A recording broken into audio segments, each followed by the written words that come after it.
This broadcast is brought to you by Logitech G,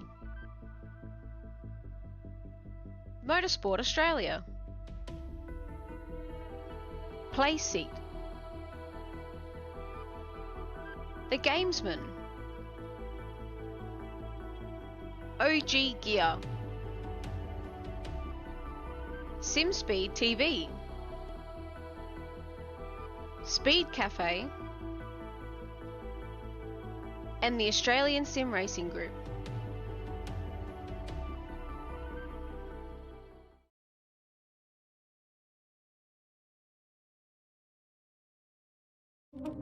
The human hand, the ultimate biomechanical tool. We design mice for the hands of the best. Hundreds of tests, thousands of metrics, refining every curve in every millimeter to provide breakthrough performance for every hand and every player. Introducing the Pro X Super Light 2 Compact, designed with pros, engineered to win.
Weekend in, weekend out, Motorsport Australia officials are making waves. From waving flags, waving cars through pit lane, or responding to a wave for help. Wave hello to new lifelong friends. Who knows, you might just make waves around the world. Ride the first wave. Search Motorsport Australia officials today.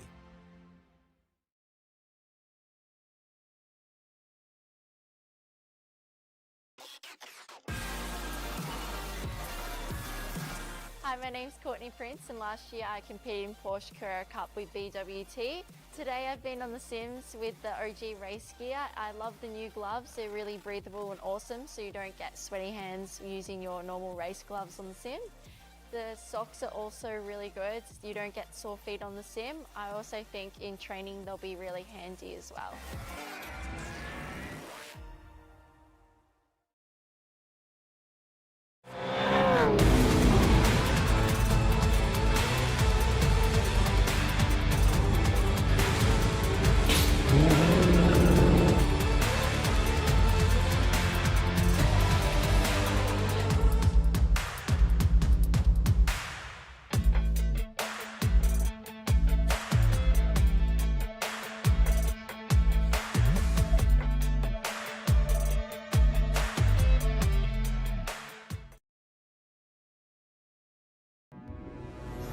We are gaming fanatics. Our goal has never been to just play games. We think it's much better to feel like you're actually in the game. This feeling is what drives us as we create world-class gaming chairs. Our one aim, give you a brand new gaming experience. help you move in perfect sync with everything on screen. Make sure you're having a ton of fun. It took us decades to achieve this, and we're still not satisfied. Every day, we wake up to get better. We'll never stop designing the very best to help you be your best. When it's all said and done, our job's only done if you're in full flow and focused on your victory. May you win, and win big.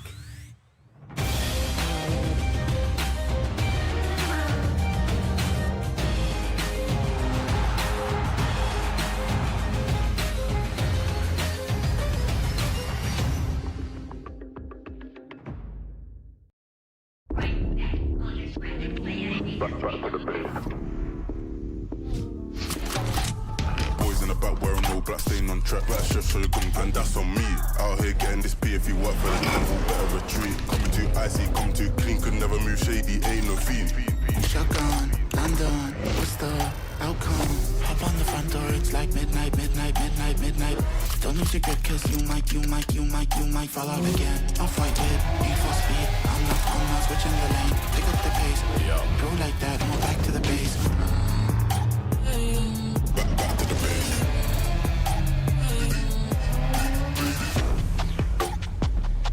Back to the base.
After 10 rounds of the Logitech G Pro Invitational for 2025, there's 2 left to go. The hard part is deciding whether the championship finale is more important than the Bathurst 1000. I know for a lot of drivers up and down pit lane, at least there's a chance of glory here this weekend. Chance of glory that's not related to the championship whatsoever. And if they win this one, it will stand right atop the pile in terms of their memories on the sim for a long time to come. That is what's on offer here this weekend. Additionally, we could sign ourselves a champion before this time tomorrow.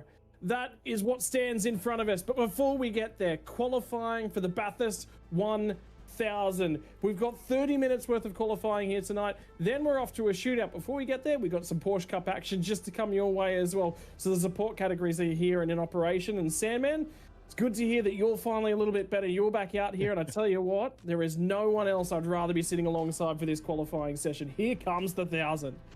You are very kind, Scotty. Thanks very much. Yes, I haven't. I'm probably not firing on all 8 cylinders tonight, but hopefully the voice hangs in there for 1000. This is the one race I never want to miss. It's the pinnacle of our series, and every time we come to the mountain, no matter what it's for, I just get pumped. And it's one of these races that stands out in my mind, as is for everyone, is that if you're part of a series like this, whether you're behind the scenes, if you're part of the broadcast, or if you're a part of the officials, or whatever you're doing, this is the one race that you just wish you were in the sim. I wish I was racing around the mountain. And that's how special it is to everyone. And mate, I'm absolutely super pumped. I can't wait. It's the biggest and best race of our year. And mate, what more can I say? Let's get the cars on track. I am itching for this. Well, it's one of those things that you and I talk about from time to time. You don't want to be in the stewards box. Well, after talking to Luce Rosella, Adam Briggs, you know, a whole bunch of the guys this week and on the Paddock podcast as well, one of the things that kept coming up was, what are your thoughts about the Gen 3 car? It's a driver's car. And I said to them and laughed about it, well, that means I'm definitely staying in the commentary box then, mate. So bad news. There's a lot more skill that goes into this one than the Gen 2. And also worthwhile thinking about, this is the first one in Gen 3.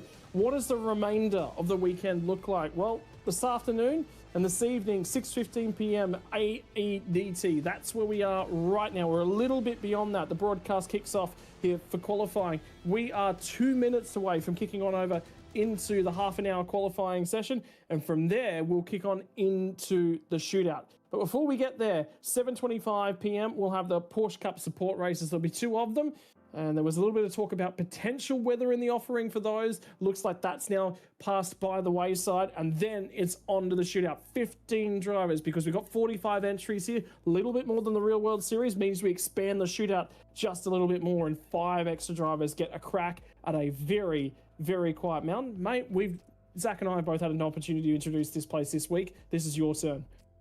Well, Mount Panorama, if you mention Bathurst, everyone knows where this is on the calendar. It's just one of our biggest and best. It's our bright star. It's our jewel crown for motor racing, Mount Panorama Bathurst, of course, in New South Wales.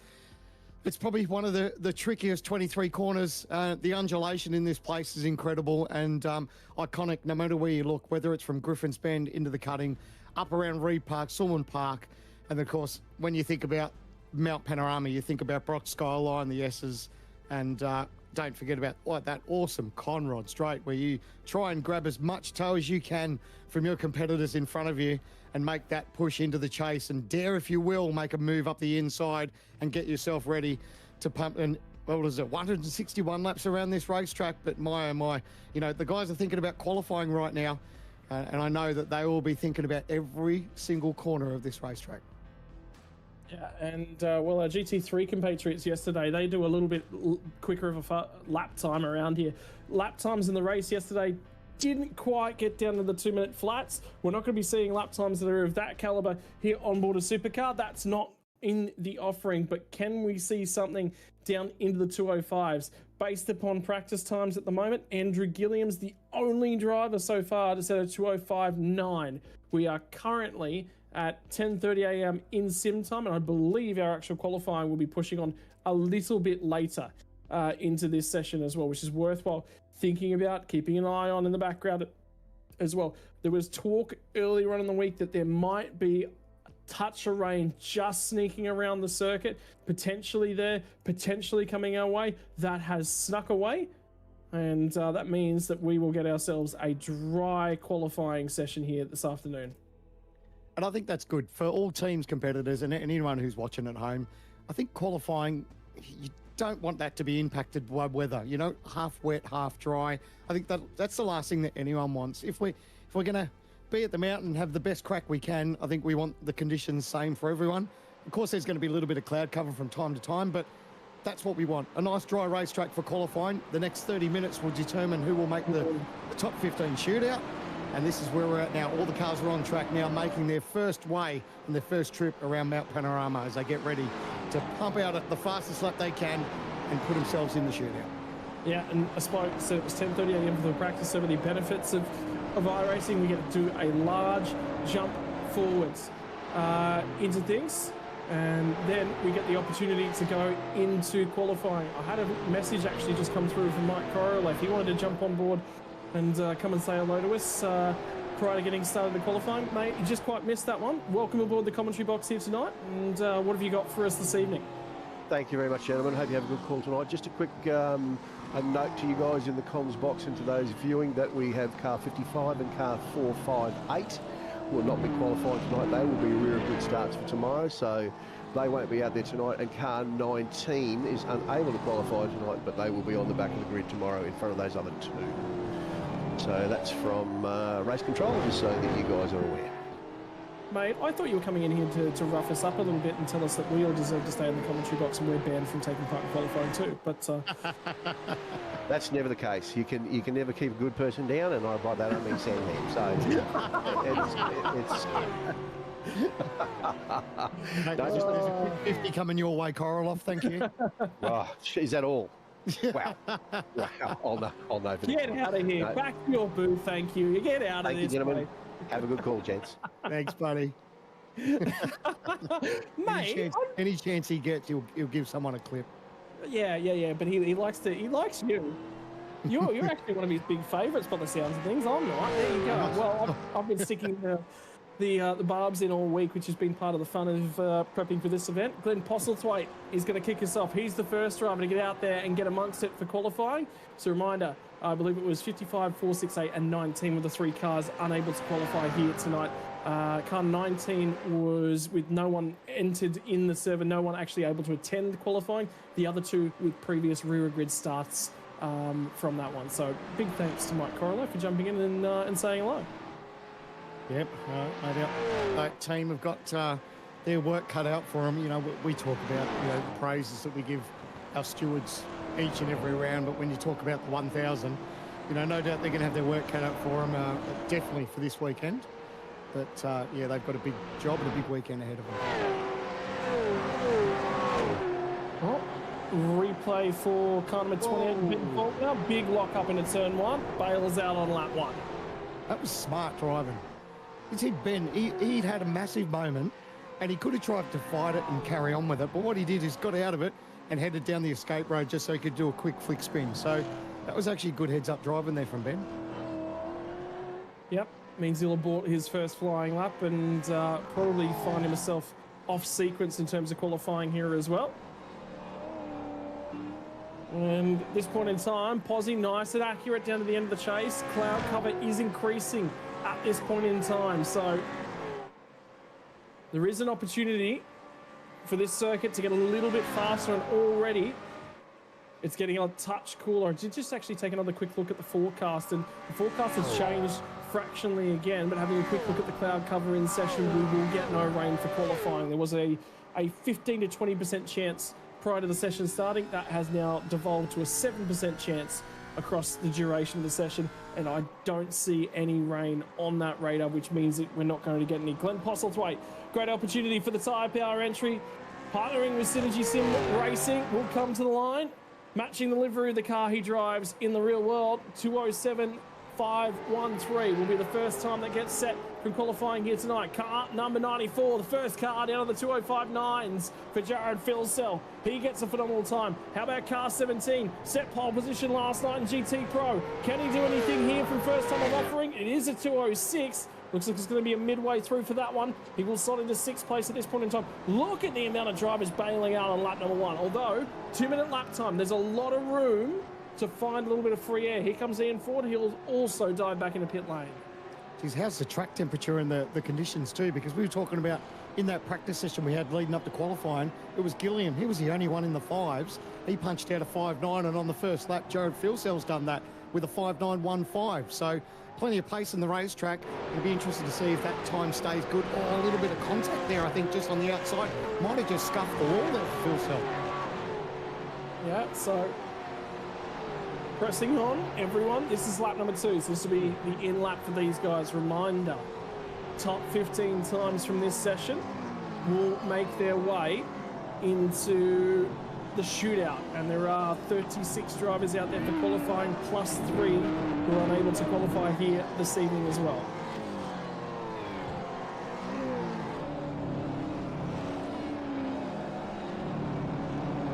Point in time. Just waiting for that second run of laps. Here's the difficult part for us, is it's going to be quite a long cool down session as well, because you've got to think about, they've got to do their flying lap, and then 2 minutes after that they'll get back to pit lane, and then about another 3 minutes after that they will get through to start their next flying lap. So quite a long time in between these sessions. Early on though, all of the main guys have managed to put down a lap. In fact, Josh Anderson's probably a little unhappy with where he's qualified. Have a look at car number 7, Ryan O'Sullivan, co-driver on board Ethan Green Golt's machine. He's actually taken a qualifying. He was quick in the co-driver crash on Wednesday night, you know. And look, it's still early. That's only their first, like you touched on, it's their first lap. So everyone's had one run at the mountain. So they'll all have another second crack. And a lot of the teams and drivers, they'll probably know where they made that little mistake, where they probably gave away a little bit of time. So it's always a good feeling, heading back to the lane, put on a new set of Dunlops, go out and do it all again. It looks like rush hour in the middle of Sydney at the moment. But once everyone gets sorted, they'll get back on track, take their time. But it's not panic stations. These guys will be pretty happy that they've got themselves a decent number. Anyone inside the top 10 will be pretty happy with that first lap. So everyone else are like, all right, well, let's see what else we can find as the session goes on. 22 minutes to go. Yeah, it is. Just a comment as well noted. Thank you, Scott Gamble, because that's an important point to note. Humidity is rather high, up at 71%. Ben Faulkner, car number 28, out of sequence. Already documented that moment that he had. This is his start of his first flying lap after bailing out a little bit earlier on. He will have to try and make the best of it that he can. Wayne Burke's actually coming out of pit lane in one of the better Vermilion cars so far this season. But for Ben Faulkner, what's he going to be able to do for us here this evening? Well, for me, his concern is traffic. So he's on a hot lap, and we've got everyone that's just coming out of pits. So the only thing he'd be worried about is maybe catching someone at the wrong point over the top of the mountain when these guys are prepping for the next lap. It's not a big issue as far as, you know, when you're out of sequence with everyone else, where you might not be able to sniff a little bit of draft, because as we've noticed with the Gen 3, you don't make up that massive gain like you used to with Gen 2. Oh, big moment there from Ben as that car slid out up against the wall. He didn't touch it, thank goodness, but he's pushing on with it. So, there he out of sequence. He did actually get the wall up and by the grate, so that'll be another lap abandoned. So nearly 10 minutes into this session, and he's not going to have a lap time on the board. Try and push on. No, I think he's bailed. Bailed out of it. Yeah. That's the pressure, isn't it? The pressure of the mountain. It's not the easiest of tracks at the best of times. Here we go to OG gear replay. Up over the ripple strip, and bang. He's hit it flush, but still that's enough to sort of give him grief. Not ideal, but thankfully, yes, you know, his attempt has gone out the window, but still 20 minutes on the board, so it's not panic stations just yet. I think worthwhile pointing out as well is that qualifying conditions in iRacing means any wall contact or car contact whatsoever will null and void the lap. So it was quite early on in his session. I wonder if he's going to go back to pit lane and start again. Madison down. I was curious whether or not Madison would be participating here tonight. It's been off and supporting friends and family at the Challenge Bathurst event. And for him, this is his first flyer as he comes down to the final corner. Is that Dylan Pereira in behind? I believe it is as well. So we've got an opportunity to see how a few of these cars go at setting their first flying laps. And for Madison down, 2:06.7, only good enough for 19th at the moment. Pereira was only fractionally behind him on board car number 61. So not much between those two cars. Again, how good's Ian Ford sniffing a look every time he catch the Castrol car? That was me. I don't know if you heard me just going, oh, absolutely love it. And I was stoked to see it at Sandown, where Randall had it on his car too. It just looks so good. And yeah, I just love that it's such an iconic paint scheme, and it's very near and dear to my heart, as probably it is for a lot of people. But even to see it in the sim racing community, it's so good that they've dusted it off, and yeah, really looks the part. Gilliam at the moment, I believe we've just been passed information a little bit earlier on. Shane Van Gisbergen's been accepted, and I believe that's in a co-driver role, and the only car that would necessarily have that spot open and available would be Gilliam. So we'll have to wait and see where Van Gisbergen will pop out in a co-driver role at this point in time. So for now, the run down to the chase. Glenn Postlethwaite just in front of me. Have a look at how good the Lobs car is on the anchors and how many car lengths he pulls back in. He'd be getting a fair bit of a tow with the amount of cars that are out there. That's Bo Albert, who'll peel off into pit lane. He won't finish that lap that he's currently on. 18 minutes left in the session, gets quite close to that bump up through the final corner. I wonder whether or not you feel like he might have been impeding a fraction. 206.081, so at least he's consistent there from Gilliam. But Rattray White has managed to put it past the lap in. He will shuffle up to the pointy end of things now.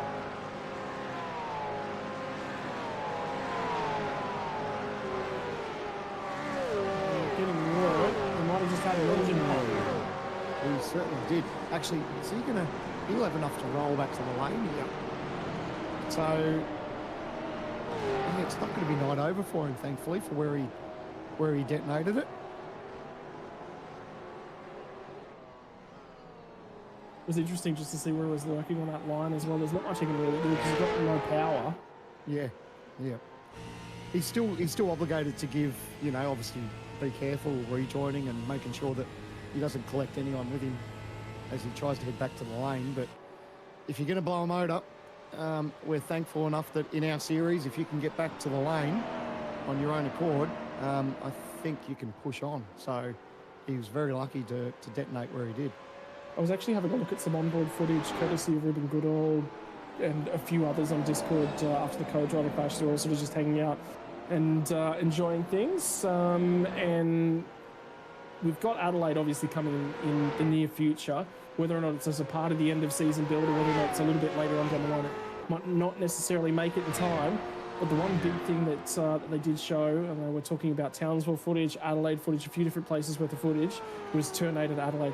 My word, it's a lot wilder from the onboard footage than anything I've seen ever. I was cringing in my seat watching. Yeah. Yes, I've never been lucky enough to obviously race in real life at that racetrack, but yeah, the onboard, when you see it, it looks like it gets so narrow through there, and for the speeds that they're carrying through that corner, you can see where, I think arguably it's one of Australia's toughest corners, because you're so committed through there, and if you don't make it out the other side, it's usually a massive shunt. So, yeah, can you imagine what that could bring to our series? As the excitement of having Adelaide is just brilliant.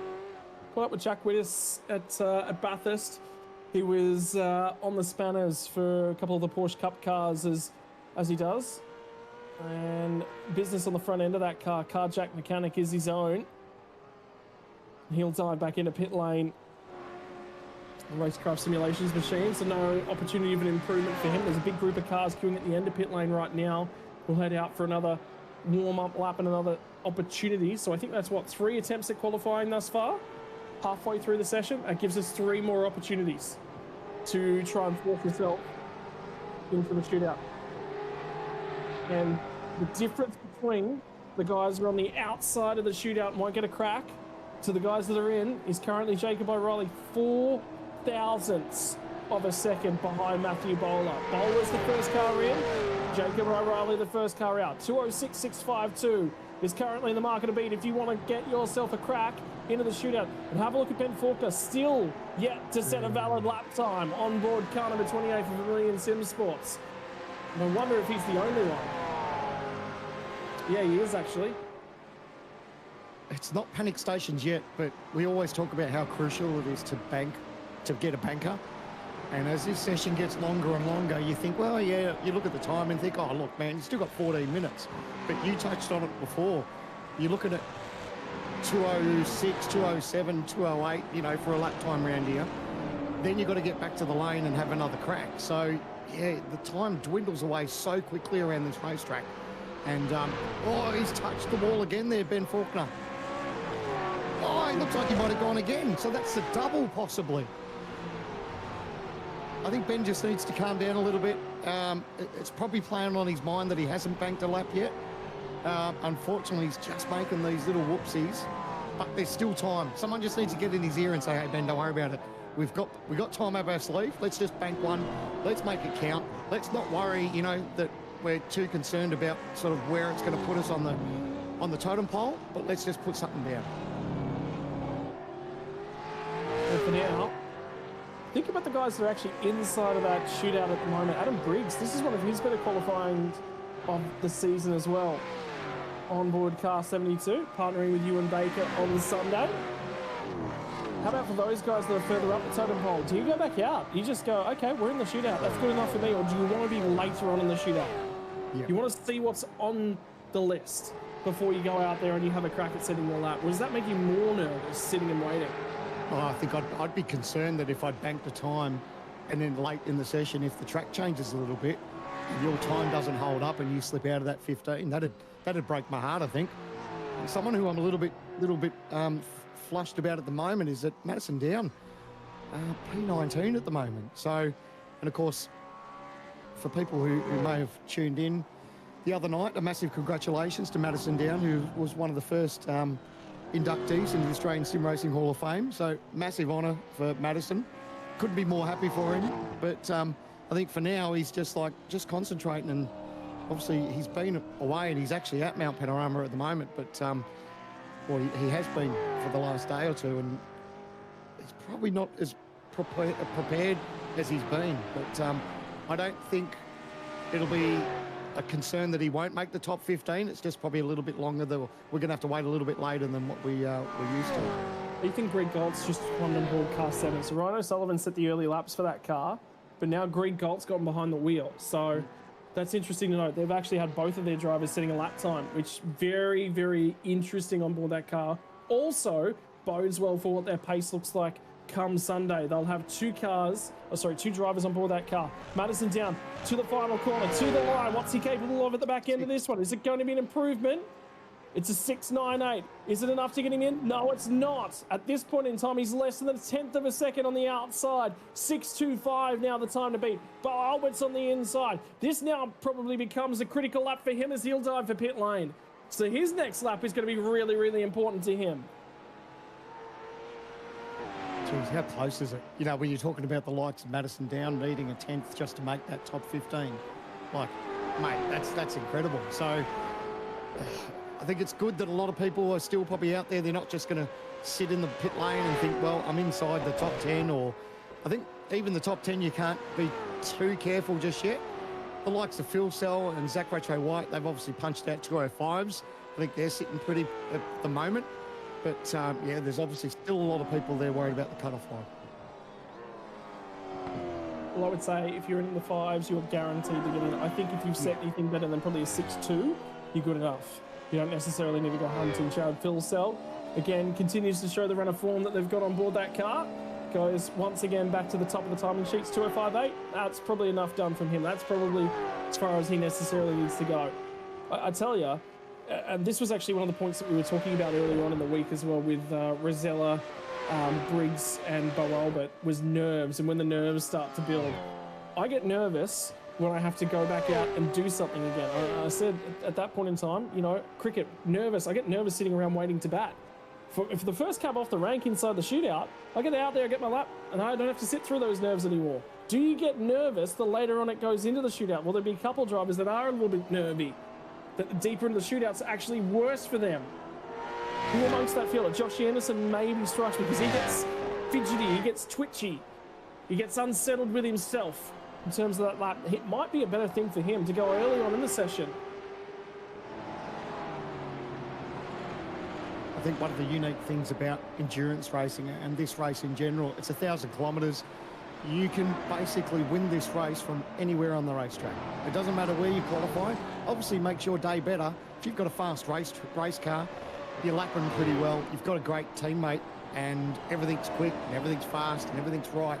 Sure, it makes your day easier, but doesn't mean that you're necessarily going to win the big one just because you're sitting on pole or you may even be inside the top 10. So that's ideally, it makes your day a lot easier when you qualify better, but you're never out of it for the 1,000 regardless of where you qualify.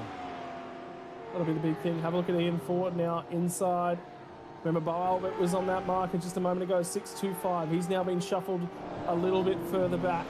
Somebody else has pushed their case a lot further up. Have a look at the margins at the top. 43 thousandths, 38 thousandths, 82 thousandths, 5 thousandths for Ando is the difference between him and 4th spot in the session at the moment. Dylan Gunn's had an issue. I think that's a pit lane entry or exit violation for car number 1. So just check that car's actually in pit lane. So it was an entry violation for car number 1. So he's actually good to go. Don't be too worried about that one. Blake Warboy is currently on a flyer. I know we love our race cars all painted with pretty colours and logos, but gee, she looks pretty tough in black, doesn't it? That looks incredible. Yep. Synergy Machine. Hunting in all black for those guys. Jordan Ross and Blake Warboys combined on board car number 143. And for Blake Warboys, what's he going to be able to pull out of this one? Is it going to be a 5? How high into the 6 is it going to be? It's a 7-1. So he's not finding time at the back end of this session. There'll be probably enough time for maybe 2 runs. Maybe. Definitely at least one. But getting that second part of that run in is not going to be the easiest. Ruben Goodall, car 53. He's actually qualifying that car for himself and Hayden Veld this weekend. For car number 53. Remember, they were quick back at Sandown. They'll be thinking about one that got away. With Bo Albert at the moment, first car on the outside. Needs to improve and needs to find time. And this starts to build pressure at the back end of this session. The thing concerns me is he's got traffic around him too. So if he's improving on this lap, even though if you have to check up just by the slightest little bit, it's always a little bit unnerving when you've got cars around you. You just want that clear racetrack. It's catch-22. I said these Gen 3 cars don't suck up a lot as far as slipstream as they did compared to the Gen 2. But you just want that little bit of clear racetrack just so you don't get held up that little bit. So that'll be playing on his mind a fraction. There is that tiny bit of margin between the two, but it could change as we get closer to the start-finish line. Yep, this will be critical right now from Bo. Can he get a good exit down and onto Conrad through the elbow? Nice and tidy on the way in, nice and tidy on the way out. That looks pretty good, but he's still going to have to try and find some time. Track temperature's up at 31.1 degrees Celsius at this time of asking. Back end of the session, 6 minutes and 20 seconds left on the clock. There is a touch more than 5 minutes to go on the session. And if you have not set your best lap time, you need to have something reserved. 2 Lobs cars parked up on the inside of the chase. They're getting set to start their next round of flying laps in what would probably be their last attempt at a flying lap. Looks like he's going to go on with it. He hasn't been held up. He's had that tiny little bit of a toe. What's he going to be able to do? He needs to beat a 6.6 just to make the top 15. He'll cross the line, a 6.4. So it puts him in P13. Massive improvement now for Bo, right when he needed to find that one. That moves himself up. A big whack. Brenton Hobson, 206.561, becomes the new bubble driver. And Come on, 40. There's actually a big margin from Hobbo, just over a tenth of a second to the next car ahead of him. So there is a fair opportunity for somebody just to improve a little bit, plonk their car right in the middle there. Here comes Ian Ford.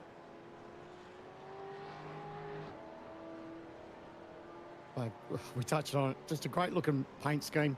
And the problem is, in our industry, you become friends with a lot of drivers and you don't wish bad luck on anyone. You don't want to say, oh, I hope they make the top 15 and hope that pushes this one out. And then you think, oh, no, that's another friend. I don't want them to be pushed out either. But, man, you look at this paint scheme, it's like, geez, I want this in the top 15. This just looks so good. Oh, big slide there. He's done his best. He's tried to pop it across the line. He hasn't improved. But, boy, oh, boy, if he was getting award points, that was all for show there, and he got away with it. That's the big thing here this evening is no style points on offer. For Madison Down, needs to improve. And for him right now, he's going to find probably about a tenth and a half of a second to get inside of that top 15. 19th place, only just outside. So he's straight to the pit lane. He's got one more crack. Who would have thought? This is a talking point. Who would have thought that we would be speaking about Madison Down just being able to make the top 15 shootout? I don't think anyone saw that coming. That just goes to show the strength and the capacity of our field. Like, it's just the numbers just get tighter and tighter each and every week. And when you've got the likes of Madison Down struggling to make the top 15, that really says a lot, and says a lot for our drivers, especially everyone inside the top 15. Jacob O'Reilly's on a hot lap at this point in time. Here's a replay of how hard he's pushing.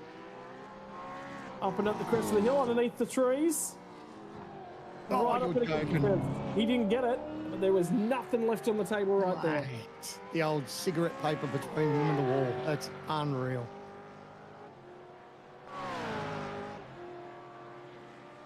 Righto, for O'Reilly. Was quick in the Acura yesterday, but results didn't go their way. They fell to 4th in the championship for GT Pro. What's he able to do on board V8 Supercars hardware? Is it going to be good enough to make his way inside of that 15? Doesn't need to find much. He's only going to find 2 spots and aborts that lap as well. Yeah. Smart, because if you're not going to do it, there's not enough time to go around, come into the pits. So there is enough time at the moment for him where he's at, put on a fresh set of tyres and have one last crack at it. Righto, for these guys, final couple of corners for Brian Borg and Jack Whittis. And a big old mistake from Borg means that he bails out. Yep. Teo Sorono would like to improve. Oh, you know what that could do? He could be bringing gravel. That's a bad spot, that last corner, because he's going to rejoin, possibly put a lot of garbage on that last corner, which could make it very interesting. It'd be interesting to see how much. He's not bringing too much onto the track, which is actually quite fortunate, because there'll be a lot of people just praying for that clear bit of racetrack and no marbles all over there. So good heads up there. Final 2 minutes of the session. Blake Warboys and Dylan Pereira both on a lap currently. It will be their final lap of the session. There will not be enough time for them to get back out there and set another lap. We've just seen Tyson Broad go through, and Bo Alwick took a shortcut on his run down through the S's. Time is running out. 15 spots available to us for a top 15 shootout. The only opportunity of the year as these guys continue pressing on, which means if you want to get out there and set a lap with the mountain all on your own, you've got to nail it right here. You've got to nail it right now. Pereira's improved a tiny bit in Sector 1. Oh, he's down a tiny bit in Sector 2. Is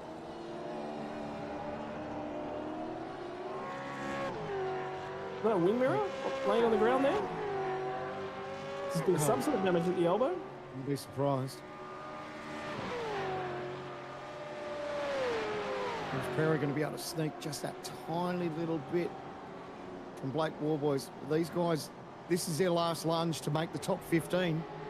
Obviously, they will cross the line to make another lap, but usually the best part of your tyre is already used up, and it's hard to push on for that next lap.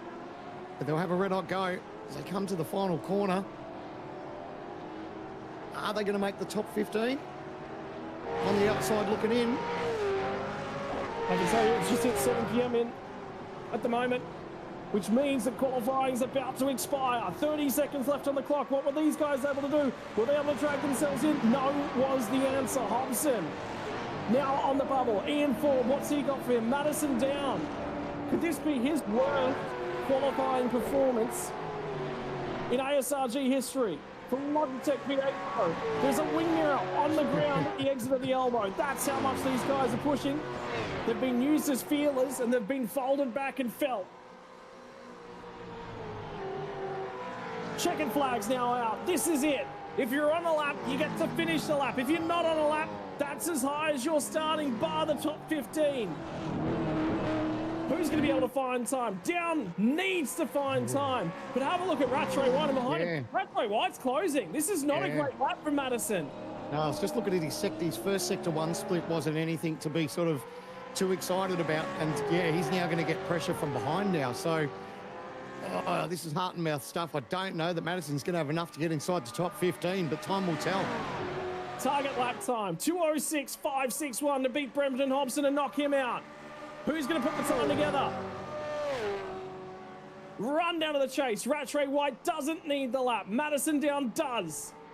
And look at the drive that Eclipse Sim Sports car has got off of the chase. One more corner. One more opportunity for Madison down. Can he crawl his way into the shootout for the last time of asking? Final corner, Murray's to the start finish line. Rattray White bails out. 2:06.531. He gets in by 300ths of a second. 300ths of a second on the last lap. He will be our first shootout driver out. Brenton Hobson in the final dying stage of the sessions misses out. 6:13. Ian Ford doesn't need to improve by much, but it looks like he's tapped the wall and he's done. Ruben Goodall's in. He won't improve on this final lap. By the way, track chips just died at the back end of that session. It's all of a sudden shot down. That final lap would have been the best one. And there's the cars in the pit lane. Fuel Cell's just gone and done a 5.7 while we've been concentrating on everyone else. So he's out there just absolutely enjoying himself. Madison Downs scraping in with the checkered flag. Now he's praying that he can hold on and no one pips him. Ian Ford, Marcelo Rivera are both having a crack at this point in time, but I don't think Rivera is actually on a lap. I was just having a quick look. He is closing on Ian Ford. He is actually on a lap. He's going to have a crack, but it's not been... No, he's in the pit lane. That's it. Session's done. Wow. Session is done. Your 15 are Jared Filsell, Zach Rattray White. Hang on, we're going to replay that. Have a look out from Jamie Stovall before we get there. Whoa. Oh, gone around. Oh, I got absolutely grilled. Oh, that's always tough. There was nothing he could do. He did the best he could without sort of nailing the outside wall. Tucked it to the inside, but unfortunately got clipped and we're just absolutely blindside. But what a qualifying session. And how amazing is our top 15 going to be?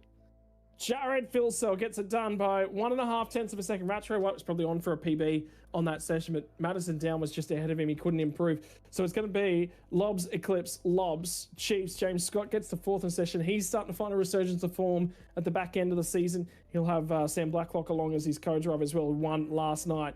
Griffin Gardner into fifth spot. Josh Anderson, Damon Woods, Brady Myers, Dylan Rudd, Jake Maloney, the top 10. All drivers that we expect should be there. Outside of the 10 though, Matthew Bowler will scrape in. Looks like Ryan O'Sullivan was the last driver to have a crack on board car 7. That speaks well about their combined pace across the session. Adam Briggs will be absolutely wrapped with his pace. Bo Albert sneaks inside, but the critical story at the back end of the session, at the top 15 covered by 7.5 tenths of a second, was Madison Down, put a lap together when it counted and the checkered flag was waving.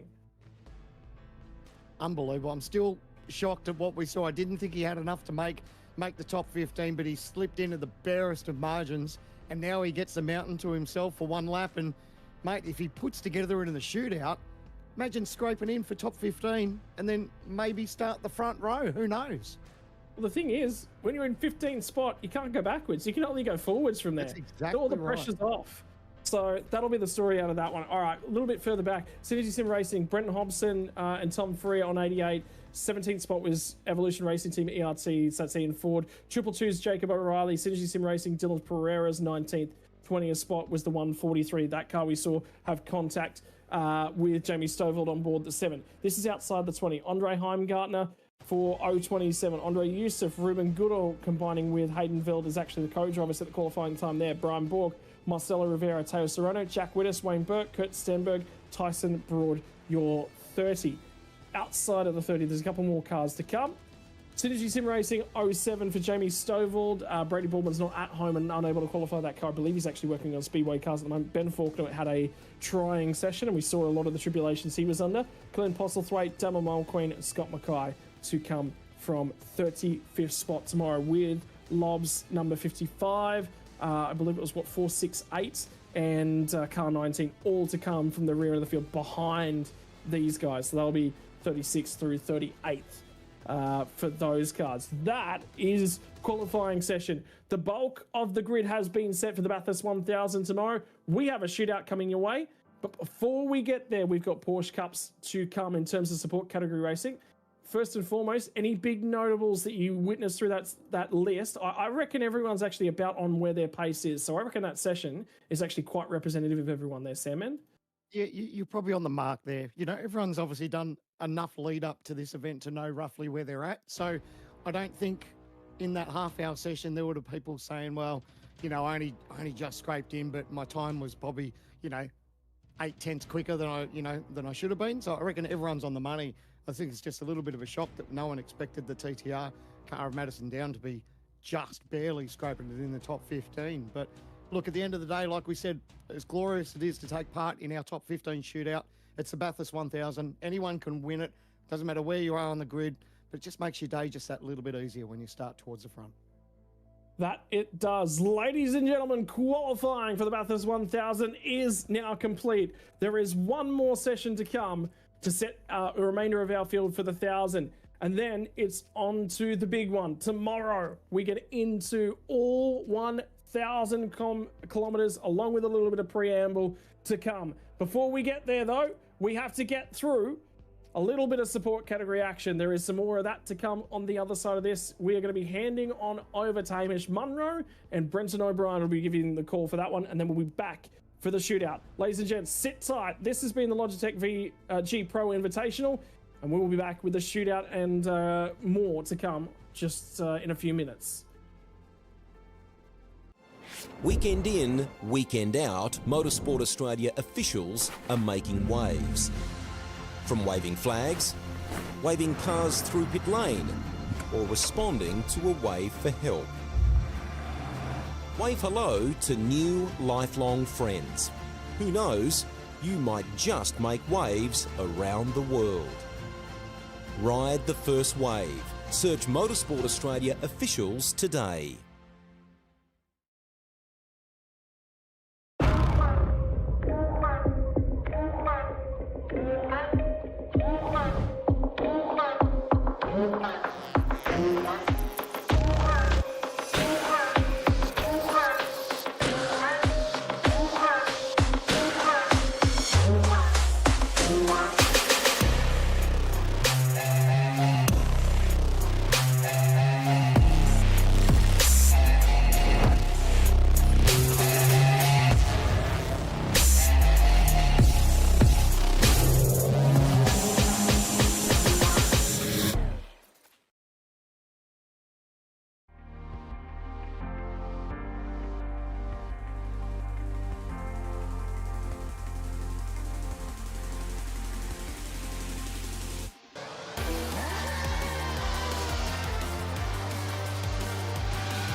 We are gaming fanatics.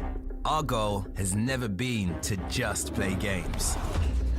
We think it's much better to feel like you're actually in the game. This feeling is what drives us as we create world-class gaming chairs. Our one aim, give you a brand new gaming experience. Help you move in perfect sync with everything on screen. Make sure you're having a ton of fun. It took us decades to achieve this, and we're still not satisfied. Every day, we wake up to get better. We'll never stop designing the very best to help you be your best. When it's all said and done, our job's only done if you're in full flow and focused on your victory. May you win, and win big.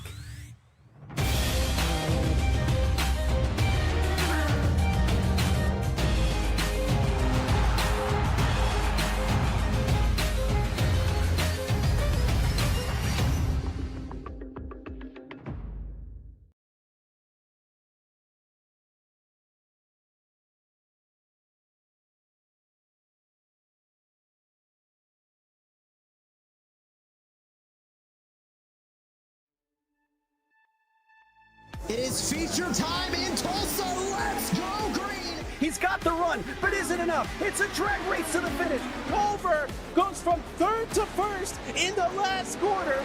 Experience the world's most legendary racing events with iRacing. iRacing special events allow any member to compete in full-length multiplayer races based on some of the biggest events in motorsports all year round. Compete in virtual endurance races such as the 24 Hours of Daytona, Spa 24, and the Nürburgring 24 Hours. Take on some of the toughest races on the NASCAR calendar, such as the Daytona 500 and the Coke 600. We have races from disciplines across the racing world, from the Indy 500 to the Chili Bowl, from the Bathurst 1000 to the Crandon Championship. Our endurance special events utilize iRacing's team feature, where members can sign up and race together on their own team, swapping drivers throughout the race. Other events use iRacing Super Sessions, where you're not only racing against those on track, but against everyone taking part.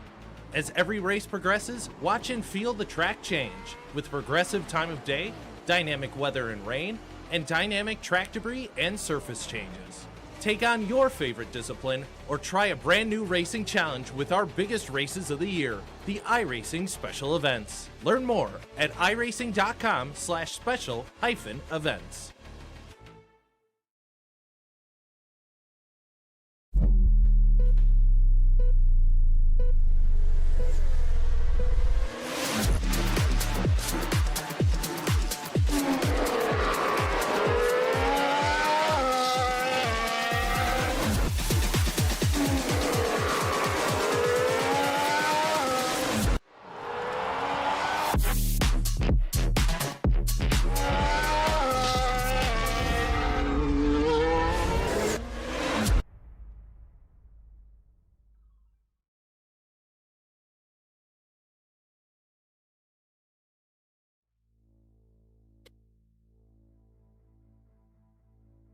Well, good evening, ladies and gentlemen. Welcome back as we are in for tonight's support category event out here at Mount Panorama. The VRS Porsche Cup Series joins the Pro Series weekend as 34 cars are about to go running around this Mount Panorama circuit. Porsche Cup racing, of course, infamous with Australian Motorsport, infamous around Supercars weekends as well. We get to bring it here now to the Pro Series weekend. Hamish Brunner here with you alongside Brenton O'Brien.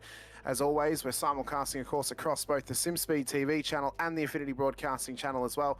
It is a great pleasure to be here. Brenton, we're in for our penultimate round. Final round's coming up on Monday. There's wild cards, X Factors in the field tonight. It could play a part in the championship decider as Sam York comes in tonight leading the title race ahead of Ben Pedersen. If one of them has a poor run, it could really set the other up for a great opportunity out at Belle Isle on Monday. Thanks so much, Hamish, and welcome to and I've been really excited, really looking forward to this round for a long while. And for those out there that don't know, these guys normally race on a Monday night, and it's been a really tight series, as was just explained. Sam Muir's leading the championship, but they raced last Monday night. They're racing tonight. They got two races tonight, and then the final is on Monday night coming. So it's been a really hectic week. We've had some wildcard entries in for this fantastic weekend so far. It's been an amazing week, Bathurst week, and really looking forward to what the wildcards can offer in regards, in difference to those who are here every week. It's coming into tonight's round.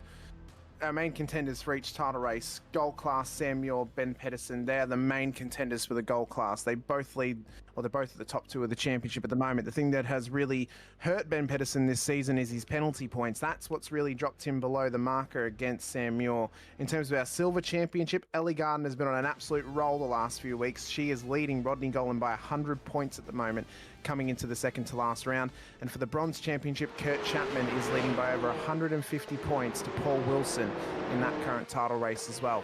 Everyone is out here tonight though. We've got Pro Series drivers wildcarding in. We've got drivers outside of the Pro Series and outside of the IWC coming in as well, plus our regular season drivers too. It is going to be a mega night of racing as qualifying is just underway.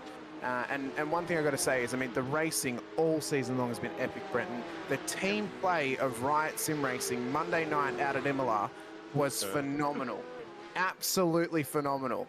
And coming into tonight, it's probably going to take a similar level of team play mixed in with the X factor of the wild cards that could put some massive pressure onto Sam Muir as the championship leader. So one of the commentators, I'm not going to say my name, put the Riot team under the microscope because I don't think they've worked that well as a team together this season. However, as you said, last Monday night, it was completely legal. There was nothing wrong with what they did. It was good, hard, fast racing, because Ben Pedersen is second in the championship. He needs help to get up there to chase down Sam Muir. Sam Muir's done a fantastic job all season. He's more like the Alain Prost type of thing. He's a professor. He can be quick when he needs to be quick, but he's so analytical the way he does his laps. He just counts it down, and he will just wear you down with just good pressure. He's pretty smart. He's the one to watch out for tonight. And I'm really glad that we've got Zach Ratway-White, who's just stepped straight out of a GT3 last night, straight out of a supercar so far tonight. He's got a top 15 shootout coming, and he's in the Porsche tonight. Is there a more versatile driver on the grid than Zach Ratway-White? I would think not. I think not. I mean, he's a driver across his, of course, sim racing career. He's been put under a lot of pressure by different drivers across different teams. Of course, he's now at Eclipse Sim Sports after previously being in other outfits over the time as well, including Vermilion, where he's previously driven too. So he's a driver that's incredibly versatile, a driver that any team would be lucky to have, and coming in as a wild card tonight is going to shake it up immensely. We know how intelligent Sam Muir is though racing, and he knows Zach's fast. I don't see a world necessarily, Brenton, where if Sam doesn't feel an opportunity to get past Zach, he will be more than happy to sit right behind him in P2 as long as he's beating Ben Pedersen on the road. Yeah, that's exactly right. We've got some really good wildcard entries. None of them are going to win the championship. Let them have their glory and have their win tonight if they want to, if they've got the ability. But this is a battle overall between Sam Muir and Ben Pedersen, and it already shows here in qualifying at the moment. Zach Ratway-White is on provisional pole at the moment, but right now in second and third place we've got Sam Muir and Ben Pedersen in front of another wild card entry from Drop Bears, Connor Nixon. But between Muir and Pedersen there's 9/100ths of a second, and this is where we've found so far for the season that Pedersen is very quick over one lap. There's no doubt. Well, he's quick over multiple laps, but Sam, as I was saying before, will wear him down. He will just sit behind him, save a bit of fuel normally for the stop where we have pit stops. Not sure he's going to need to do that tonight. Tonight's just an all-out shootout where he needs to make sure that he maximises his opportunity to win the championship on Monday night. Yeah, I think it's going to be keep it clean, keep it mean tonight, worry about what's going to come at Belle Isle, of course. With Belle Isle being an undroppable round on Monday, he knows there's a little bit of leeway tonight for points to be lost. The focus should still be on the streets of Detroit. It should still be focused on keep a solid lead in your back pocket going into Detroit on Monday, because it can easily drop points tonight and then drop back a couple. He's got a massive lead in the championship right now over Ben Pedersen. He wants to try and keep that as best he can, knowing that there's 300 points on the line tonight across both races. There's 300 points on the line on Monday night across both their races as well. That's 600 points that could easily be dropped by one unfortunate mistake very early on. And Sam doesn't want to do that because it will swing the championship the complete other way. I think importantly tonight too, obviously, the rise that we've seen over the last few weeks of Angus Lawford, that needs to be shouted out. Had a great run last night in our Rodnott Cup Series. Guaranteed himself a spot in the final round of the playoffs as well. So he's on fire at the moment and firing on all cylinders too. We know that Connor Nixon's fast. He's previously raced in this series back in season 2. Pat Klein's done a couple of races with us before as well. There's still some X factors out there though. I mean, the inclusion of more 9.5 cars on the grid tonight, Brenton, is going to be a big factor for Sam, because we've got Pat Klein, we've got Brody Sentence, and those guys are matching Sam on pace. They're not quite at his maximum pace, but I think if they can be around him during both race 1 and race 2, they could be very healthy helping hands for the championship leader and the defending champion. Yeah, absolutely they could. We've got 4 minutes 20 seconds to go. And you know what, this is such a great opportunity for these guys as well. Like, you know, as popular as Monday night is, and we get good viewership as well, but you know, to have these guys in with the wild cards, it's such a great opportunity to see where they're at with those who don't normally come and drive the series. And they are standing up tall here. They really are. They're doing a great job tonight, down to the last 4 minutes. So these guys stay out. Unlike the supercars where they'll do one slow lap, one hot lap box, these guys will just stay out pretty much endlessly, get the tyre warm, temperature up, and then start punching out their laps. So track temp at the moment is 25.6. It's mostly cloudy and 19.7. We just saw in the supercar qualifying that when there's a bit of cloud cover, as we all know, the track temperature drops that little bit. It looks like there's a bit of cloud cover coming over at the moment, so don't be surprised if some of these lap times fall. They could very well fall, including some faster drivers' lap times getting a bit faster as well. William Sapsted's now gone up to P2 with a 2:05.47. So if Muir wants to start on the front row of the grid tonight, he's got to find around about 0.2 of a second to get over Sapsted. Mueller of the Pacific Esports Racing Crews just separated the championship contenders. They're going between Muir and Pedersen now into P4, so the lap times are getting faster and faster. The pressure is rising as well for these drivers. Lawford will be hoping to try and perform tonight and impress once again.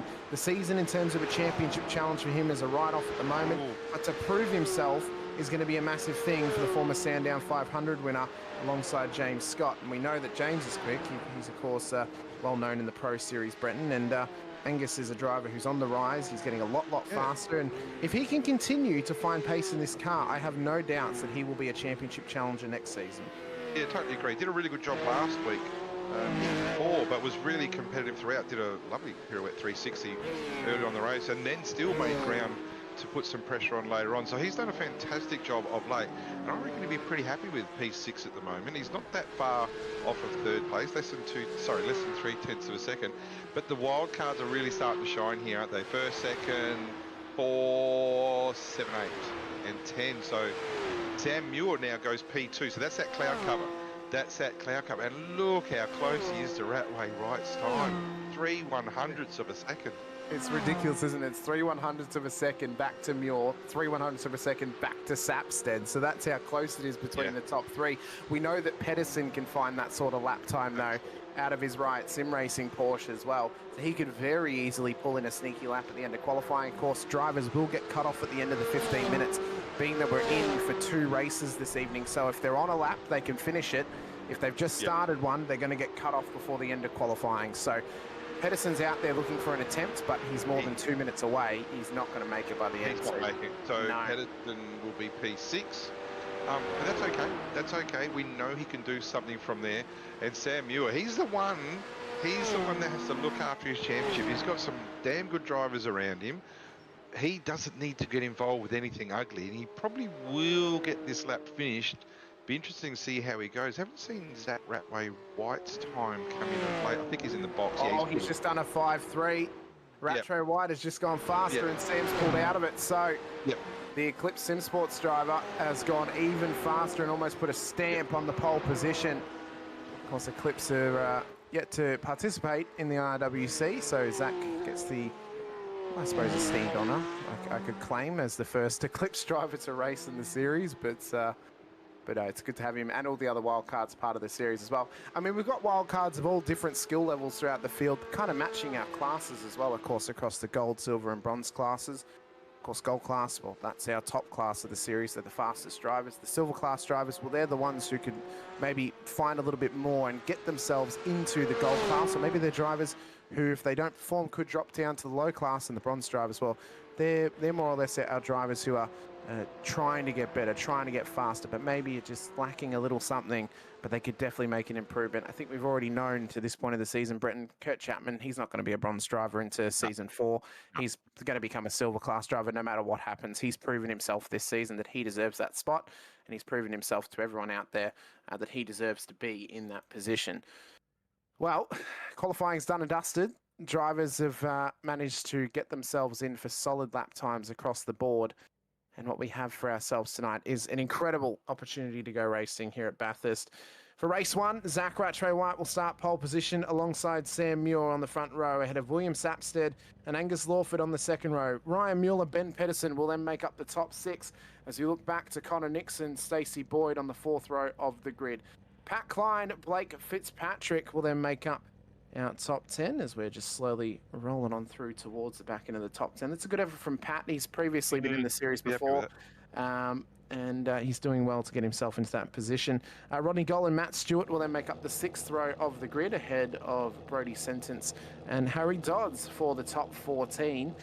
Brady Stanley, Jared McLeod in behind them for the top 16 cars. Craig Schultz out of P17 tonight as well. He's had some good performances previously, but he's kind of been on the back foot as of late. Mitchell Curry, one of our wild cards, will start at a P18 in behind. Logan Howard, Matt Howard, the Howard brothers will start alongside each other for the 10th row of the grid, ahead of Silver Championship leader Ellie Gardner and Bronze Championship leader Kurt Chapman on the 11th row of the grid. They'll start ahead of John Akers and Jacob Hughes, an all-right sim racing entry on the 12th row of the grid in behind them. Curtis Bird, Wiley Blair will then start ahead of Jamie Fleming and Damien Cairns, with Gary Watson and Jack Anderson making up the top 30 on the grid here this evening. Further back, we've got Barry Punter and Byron Phillips making his race debut in the series.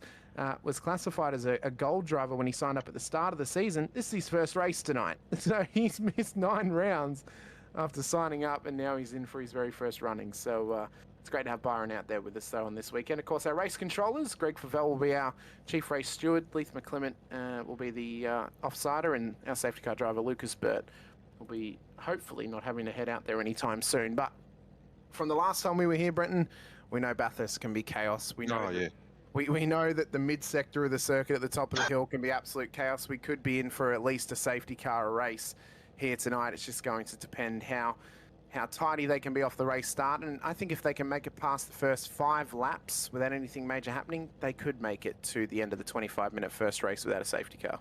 Well, so last time we were at Bathurst, it was pretty much the same format, and we had Matty Bowler, the RT driver, start from last on the grid because he won the previous race and worked his way through. So we can absolutely, we've got evidence that someone like Byron Phillips is going to have a lot of fun this race. We've got Eclipse bookending this field first and last, and let's watch what Byron can do, because he is sensationally quick. Just got to keep it clean and he will work his way up there.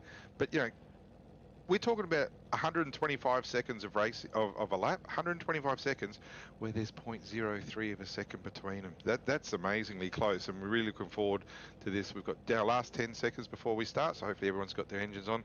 This is going to be a cracker. I hope you can all stay and watch it. This is going to be an absolute rip snorter of a race tonight, and it's such a proud moment for us to be a part of this weekend, of course, as the iRacing World Challenge in the Porsche Cup Series as well. Lights are going up, though, for these drivers. Rattray White Muir, front row start ahead of Sapstead and Lawford.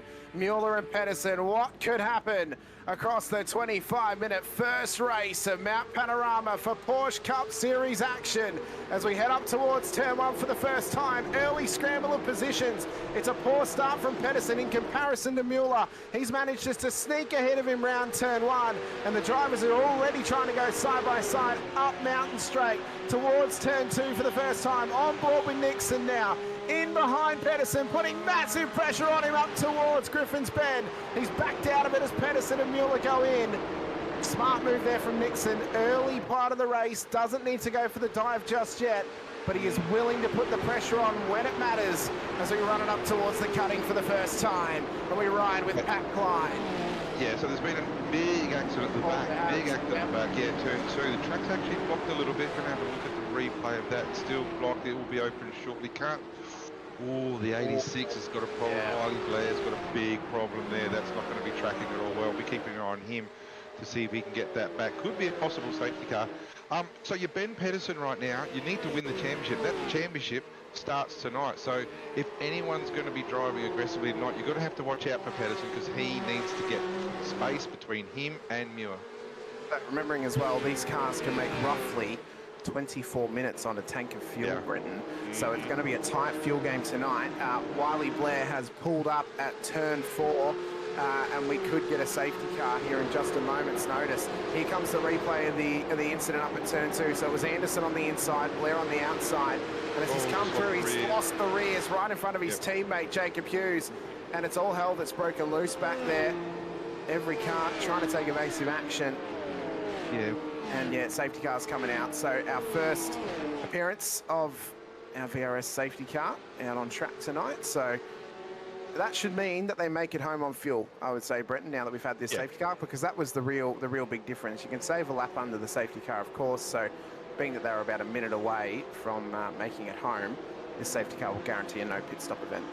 I was going to say, so it's not just the fact that they'll be doing a lap or 2 behind the safety car, but it's also the time that it takes to be behind the safety car. So safety cars just picked up the field in the exit of one.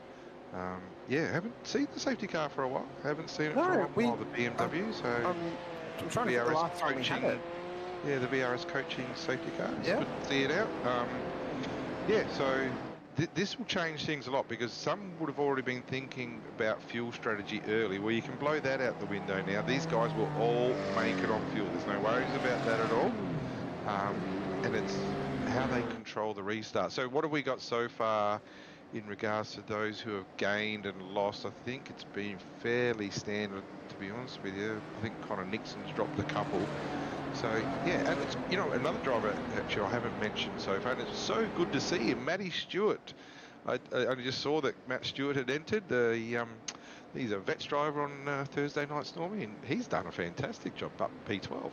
Yeah, he's done well. He's still restarted this race, of course, back in P12, so he's doing a fantastic effort for himself out there. Just trying to run around at the moment for... It's just such a good category, the Porsches, and it's so fun. It's timeless. It always works. You know what I mean? The one make, and I know, and a good job by Race Control. I love what Race Control have done. One lap of safety car. Well done, Greg Cavell, and in Race Control. Excellent. Because there's no waiver rounds that were needed. Everyone's back up and together again. Gave them opportunity to get in pit lane. You know. It's great to see. And one thing I will say is, obviously, if everyone is enjoying the racing out there and you love a bit of Porsche Cup racing, you're wanting to find a league to race in, our sign-ups are open for Season 4. Our sign-ups are open over in the IWC Discord. You can become a part of this for a regular season race. It's not just a support category race tonight, Brenton. We run a regular season. This is a 100%. Championship round for us. Absolutely. And it's a quality series with some quality racing and some different tracks as well. And they need, the series needs some more drivers to be involved. Like, there's generally always about 30 drivers, but if you can get a few more and get that 40 on the grid, that would be fantastic. And there's some good guys here. And without saying a hell of a lot, there's some real good reasons why to be involved with this type of series for Porsche next year. Yep, for sure. And, you know, we've got a hell of a calendar for next season. Adelaide is becoming our finale for the championship, so Monday will be the last time that Belle Isle is our finale for the series. We're starting up on the 8th of December, so it's a quick turnaround for us, but the entries are open, so you guys can get involved if you want to. Of course, if wildcards are racing and you're watching this back and you're enjoying your race tonight, more than welcome to sign up for next season and come and get involved with us in what is going to be a phenomenal championship run for next season. But we've still got one round to go after tonight. We've still got this race and the next run tonight. Our championship's not yet decided. Sam Muir, well, he sits in a championship winning position at the moment. He sits in a position where he is not necessarily on the back foot, he's on the front foot. He's able to control the championship in what he and how he wants to shape it. For Ben Pedersen, he needs to try and find something tonight and on Monday. If he wants to win the title, it's probably going to take a little bit of potluck for him to even win the title at this point, because of the fact that Sam has got such a significant lead in the championship. So, you know, it's been a tough challenge all season for Ben. He's taken a lot of learning from this season as well. This is going to be a hot restart, though, as we come round for the next lap of this race, because safety car's about to come in, and it is a battle of the Titans at the front of the field. Just to quickly call out some ratings here, of course. Rattray White, 7.5K. Sam Muir, 6.5K. Sapstead, 6.1K. Muir, 4.3. Pedersen, 6.1. Nixon's 4.6. It's ridiculous, the skill level that we've got at the front of the field. But as we run around Hell Corner once again, Zach Rattray White gets us back underway. 18.5 minutes to go for race one. Who can take home the chocolates in the very first race here this evening? As we run it up Mountain Straight once again. Can we make it past Griffin's Bend before we get another incident? They've all separated nicely, though, Britton, off this restart. There's been a little breath taken. Smart little brain switch from some drivers further back as well. I think we may possibly be able to get past turn 2 and turn 3 now off the restart after what happened. You've blown it, so there's not much chance that's going to happen now. You should know better than that, Hamish. We've been through this before, and there it is. There it is on the exit of 2. We've lost the car. I think that's Stacey Boyd. Stacey Boyd. Exactly the same. Bit off the rears on exit, and this could be another safety car. Is he going to move? He's okay. His car's still moving. I think he. Yeah, there's another one at Griffin. There's one at Griffin's as well. Ryan Mueller. Ryan Mueller. Yeah. So cold tyres are definitely becoming a factor Yeah. now. And that is becoming a major talking point at this point of the race as well. There's a little gap starting to build though between Blake Fitzpatrick and the top 6 on the road at the moment. So he's given up a little bit of time to Connor Nixon, and he's under pressure right now from Rodney Golan as they head down through Skyline. So for Golan, he's got points to gain tonight, and he is surrounded by wild cards at the moment. He's got 2 either side of him, with Harry Dodson, the next car in the championship, behind, back 2 places. So that gap between Nixon and Fitzpatrick, that was originally filled by Stacey Boyd. So there's a reason that 3 seconds has opened up. It's 3.5 seconds has opened up. But that will close. I'm confident that will close because Fitzpatrick's done, from what I've seen from Fitzpatrick on the sim, he's a very, very capable driver. We've got to move here. William Sapsmed on Sam Muir. We do indeed, as he looks to so go that's for for P2. Now, Muir did this is what I was saying before. Muir is very smart. He doesn't need to get involved with this race. He can just sit back so long as he's in front of the car 669, his championship is looking healthier. But these guys are all drivers. You put your helmet on, half the brain comes out. They've got the competitive streak. They want to get involved. And have a look at this for a battle. I know. Everyone is getting involved with it at the moment. As they continue to battle away here tonight. And it is... teammates. Yeah. Over there at Murray's. It looked like some teammate connection there. Well, it's getting a bit hot. Was it? It wasn't the Howard brothers, was it? Together, no. Please no. As Jack Anderson is just getting a bit loose further back in the field off the exit of turn 1. So you can see though the race is well under control here from Rattray White. Bit of battling happening back here between Matt Howard and Pat Klein as they head up through Griffin's Bend once again. You see him behind them. Here comes Byron Phillips. Contact with Pat Klein. He somehow held it. Ellie Gardner wants to follow through at the cutting as well. So Gardner's got the real ticket here to move forward. She's got Byron Phillips pulling her along the way. And that is helping Ellie out immensely at the moment. Up to P17 already, up 4 places. But Gardner's one of our regulars, always, and has had 2 podiums previously, so certainly knows how to steer this car around. There's some absolute Bathurst specialists here. There is absolute Bathurst specialists, and I'm going to call car 52 Angus Lawford one of them because Lawford is up P4 and is doing an amazing job.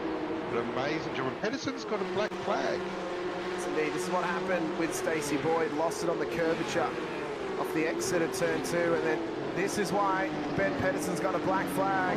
Rear end contact to Ryan Mueller, and then the other right car, I believe, was Rodney Golan, who had nowhere to go in that instance. Made contact then.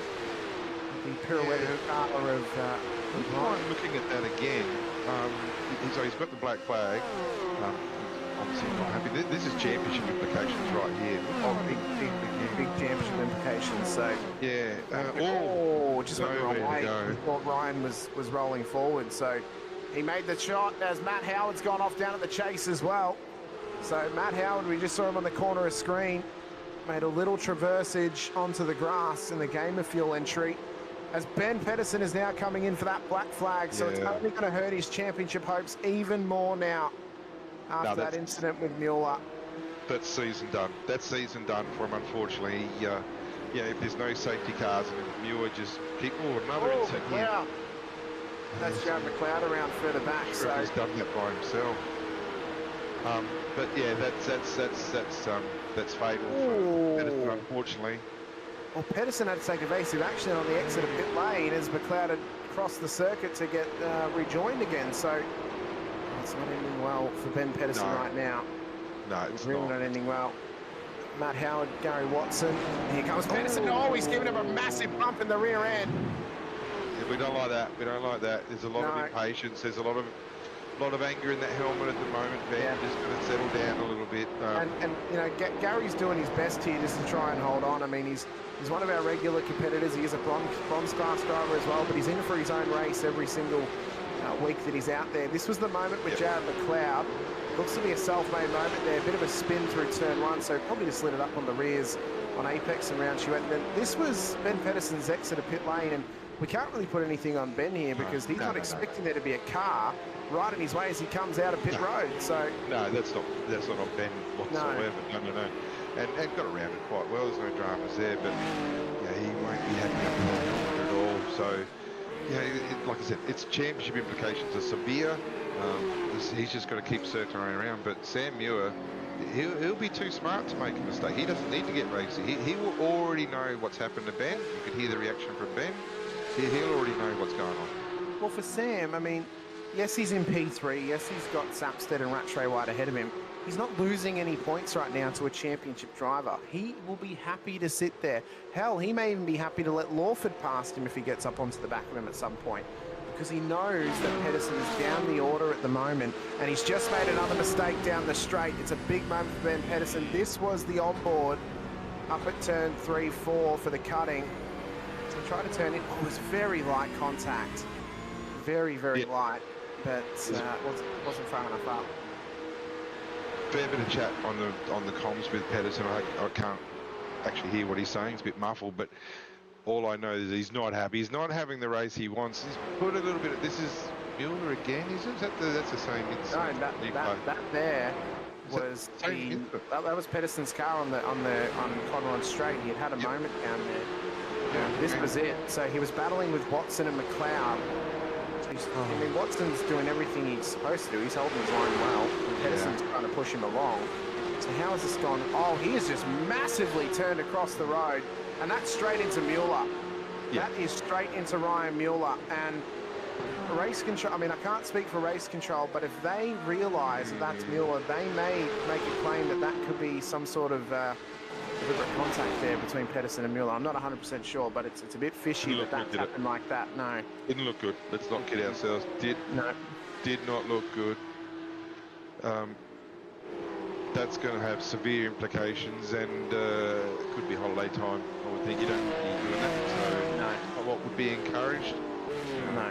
Yeah. And that there is probably nail in the coffin in terms of the champion now for Pedersen. That is, it's right now, we are likely going to be calling Sam Muir champion-elect after tonight, barring he scores 0 at Belle Isle on Monday. All he'll need to do is score points and he'll be fine. So that's the scenario that's now at hand for Sam Muir, which sits in a very comfortable position in P3 at the moment, just ahead of Angus Lawford. Connor Nixon, Blake Fitzpatrick, those guys doing well. There's a bit of a gap separating them though at this stage of the race. Our next closest battle here is back further with Brady Stanley and Matt Stewart fighting just in the back end of the top 10. We saw Brady take a fantastic win earlier in the season out at Chicago in the feature race of that sprint round in what was a fantastic performance from him. Got his first victory. He's had a podium since then as well, Brenton. And for Brady, this has been a great building season for him. I think if he can have a similar season in season 4 to what Lawford's had here in season 3, I think he could then make the moves into 2026 as a possible championship contender at some point, as Howard and Schultz side by side into turn 2. I was able to hold him off there. And I must say as well, my heart has to go out to Logan Howard, Brenton. He was in the most Mount Everest of hill climb battles yesterday for the Rodnock Cup playoff position. He had to go up against 3 Project 36 cars to try and get a playoff position, and unfortunately he lost out to all 3 of them and just missed out on it. It was honestly heartbreaking yesterday. But also benefits of being in a team. You get that help. You would have been proud, Brenton. They played the team game to absolute perfection. As punters gone round back at turn 2. So it's been a hot contested race. And so for all of our viewers out there in Speed Cafe land as well, and our other YouTube channels, I know it's highlighted that this is the qualifying series, but right now what we're doing is we're running a support categories with the Porsches. It's been fantastic racing so far. We've got a 25-minute race now, which has got 8 minutes left, and we've got another 25-minute race after this. I just saw people asking some questions about it. So yes, these aren't supercars, but these are every bit as exciting. These guys absolutely put the race on. Well, not just that. I mean, you know, if you're loving this stuff in terms of Porsche Cup racing, you know, we obviously can't really say anything, but keep an eye on 2026. IRWC, our Porsche Cup Series, is getting bigger and better. There's little things that could be coming possibly elsewhere, but who knows? But what I do know is the Porsche Cup right now is back on the resurgence, Brenton, and absolutely it is. It is. I think a car that deserves its plaudits. It's incredibly fun.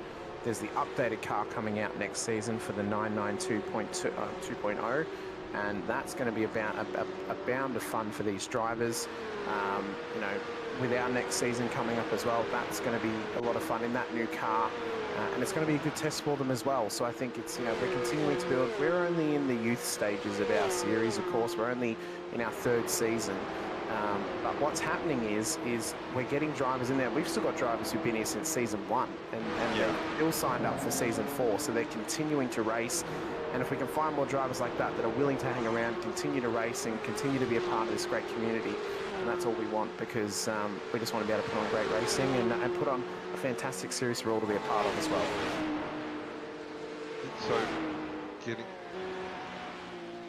So 669 Pedersen getting another post-race penalty for that contact. So yeah, none of it's gone well, has it? But yeah, so with the new car coming out, and I think it was actually you who heard the question the other day, is you can turn the traction control off and the ABS off. So that's something that might be certainly looked into, because these cars are a challenge. They are a challenge, and the racing that it causes is so tight. And you know, there's some genuine skill with what these guys can do, and they're, you know, putting in lap times. You know, last lap for William Sapsford, fastest lap for him, actually fastest lap of the race, 2:05 lap, 2:05.078. Yeah, that's quick. That is absolutely quick. And you know, going up to the lead, like Ratway White has actually just been very, very comfortable in the lead. But here we are saying, sorry, Brady Stanley has just lost it at the chase in a wild moment into the sand trap. He's gone. He was having a phenomenal race tonight, and now has to pick up the pieces of a crumbling tower around him. Oh, that is heartbreak for Brady. He's been so good. Yeah. Oh, he's having to box it too. So what's the problem there? Like, can't see any damage on the car. Having a look at the OG gear replay. He's gone for the move. Oh, he caught the curb. Did he catch the wall? No, he's caught the wall. Yeah, so he bounced the curb, and then it's just dropped. So, that's such a shame for Brady. It really is. Such a great race, and I mean, if he'd pulled that move off, we would have been obviously singing his praises, because that was a real big move for him to try and pull a Rodney Golan. It's unfortunate that it's not worked out for him as we get the externals of it.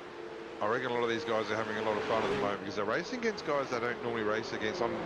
Let's face it, one of the best tracks, if not the best tracks in Australia. It's a fantastic track, if not the world. It's an amazing place. And for those out there who haven't been there, even if you just drive around your own car, highly recommend that you should do it. I was about to say, let's give a shout out to Byron Phillips, but something's happened with Byron as well. He's actually dropping through. He was up as high as P11. Oh, he's gone off the road. Yeah, dropping through the order as well. Where's he gone off? I think he's just towed. Has he just towed back? No. I'm trying to find him on my end. I think he's actually dropped out. Was that a disconnect? Yeah, no, he's disconnected. He's got a disconnect. Yeah. Bugger. Well, he was going really well. I was looking forward to seeing what he could do in race 2. That's a shame for Byron, like I said. Well, he may be back for race 2. I mean, he can rejoin the session if he has obviously dropped out due to an internet issue. He can still get back out there and race in race 2.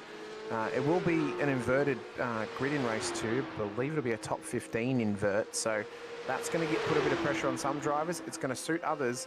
Right now, if it is the 15 that we have set to invert, it means that Damien Cairns will be provisional pole for the next race, as through goes Matt Stewart on Rodney Golan through the chase, and now up into P7 on the road. So Matty's done a very good job there just to sneak on by. Geez, I'd love to see Damien Cairns on the pole position for the next race, because he is someone who's been here every week, every race, doesn't miss out, has been thereabouts, hasn't, like in other reverse grid races, has done a really good job. Probably doesn't spend a lot of time practicing in this car or testing in this car, but he's someone he's prone to make the odd mistake or two early on in the season, but he's certainly progressing well, and he's certainly getting better race by race. It would be fantastic to see him on pole position with some wild cards around him to see what he can actually produce. So I'm looking forward to race 2. We've got 3 minutes to go in this race, probably another lap and a half. And, you know, Ratway White has actually shown his absolute masterclass. Like I said, drove extremely well last night, coming P2, remind me, the GT3 race. Did a fantastic job to wrap up P2 in that championship. Well done to him behind teammate. Remind me quickly, Damon Woods. Damon Woods. Damon Woods. Yep. So he did a fantastic job. And as I said, the guy I'm really impressed with tonight, Angus Lawford. He has been fantastic tonight. He's really risen above and he's done an awesome job. He's just the 4 seconds off the lead, but he's taken himself to a new level tonight. Now he needs to find the consistency to do it more often. He's right behind Sam Muir. We saw last week how much he improved. This week he's improved even further. He's taken the next step tonight. Let's see how he goes on Monday night for the grand finale. But, you know, he's done a fantastic job so far. He's done a phenomenal job thus far throughout this race. So only a few laps to go in this one. Rattray White's just coming through the chase now. We've got 2 minutes to go. So this is going to be the white flag lap for Rattray White. And we're only going to go overtime by probably around about, maybe 20 seconds or so. So that's not too bad in terms of an overtime for Bathurst as he continues on up towards the line. So these guys aren't going to get a regular break though between the races. Normally they'd get a 5-minute warm-up in between, but they're going to be racing straight away for race 2. They'll grid up for a 2-minute grid timer, so they'll get time to maybe quickly go and relieve themselves, but it'll have to be a very quick one if they are going to do that, as we can follow Matt Stewart once again across the line as he starts his final lap of the race. So it's been a hot event thus far, not only through qualifying earlier on for the Bathurst 1000 tomorrow, through the support race right now, shootout to come still directly after this, the 1000, the big race tomorrow. There's multiple drivers wanting to try and claim glory around the mountain. Earlier in the week, of course, yesterday, we had the GT Pro finale, which was taken out by Eclipse Sim Sports. They won the title for that GT Pro series. Earlier in the week, the co-driver clash, which was all sorts of fireworks at the front end of town. And it's going to be a big weekend. It's going to be a big lot of racing to come your way, and more still to come across the weekend. So if you are watching on the SimSpeed TV network, make sure you are subscribed, because there's so much more stuff to come across the end of the weekend, the rest of 2025, and in towards 2026 as well. So you guys are not going to want to miss any of that action. If you're watching over on Infinity Broadcasting as well, we've got more action to come your way too, so be sure to like button, subscribe, the bell icon on that channel as well. We've still got the finale of this series to come on Monday, the finale of the Rod Knock Cups. Later this evening, we've got V8 Vets action as well, so there's so much stuff to come your way in terms of Australian sim racing. It's been a massive week thus far, Breton, but 2026 is going to be such a massive year going forward as well. Oh, it really is. There's so much about to be on offer, well, already on offer in sim racing, and yeah, we're on the last lap. I'll let you call that in. So as Zach Rattray White comes around the final few corners now and down towards victory lane for the first time in the IWC VRS Porsche Cup Series, around the final turn, Rattray White has survived race 1 to take home the race win ahead of William Sapstead, and Sam Muir will extend his championship lead in the gold class ahead of Angus Lawford. Connor Nixon trying to make it home in P5 at the moment, with Blake Fitzpatrick in behind him and Matt Stewart as well.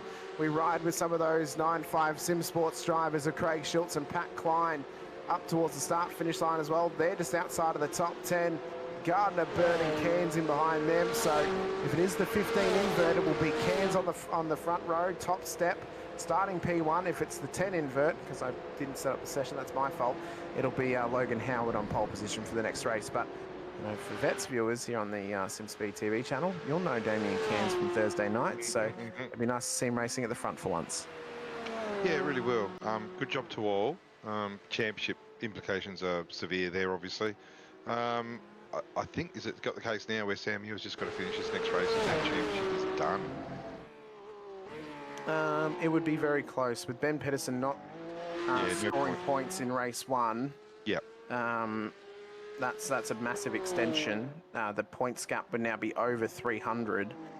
So if Pedersen doesn't score anything in the next race, and Sam does, he will wrap up the championship tonight. So that's although in saying that, drop rounds can be a factor, so I'll have to check in how many points Ben could be getting back, but it would definitely be nail in the coffin stuff.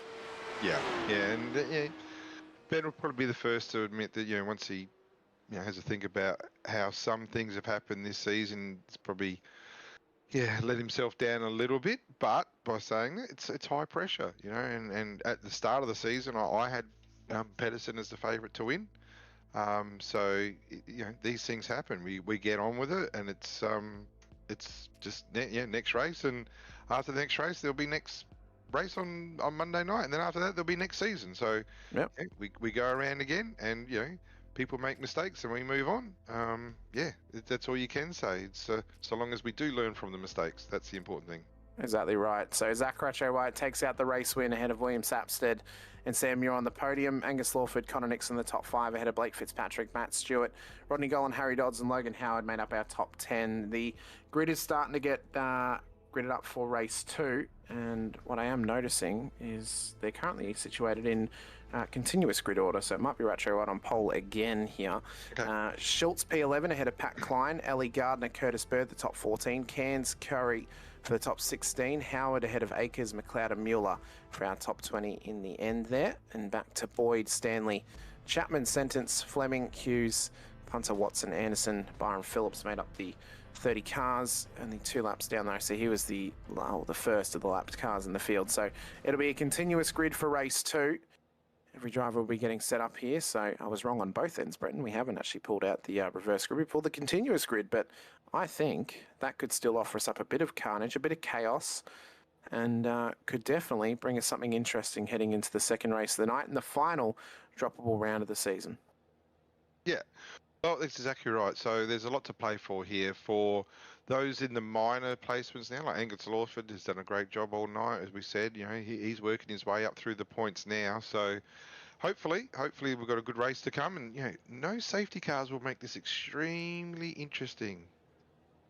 Yep, that would make it incredibly interesting if we weren't to get safety cars, because it means the fuel game's going to be a fuel save scenario for some drivers as well, as lights are about to go up for them and they get prepped to go racing once again here out at Mount Panorama as we trickle our way up towards the start-finish line. So can Rattray White maximise off the front row once again? Can Sapstead go with him? Muir will be happy to sit where he is, knowing that if he scores points in this race, he can clinch the championship. Ben Pedersen starting from the back of the field. He's going to be aggressive early.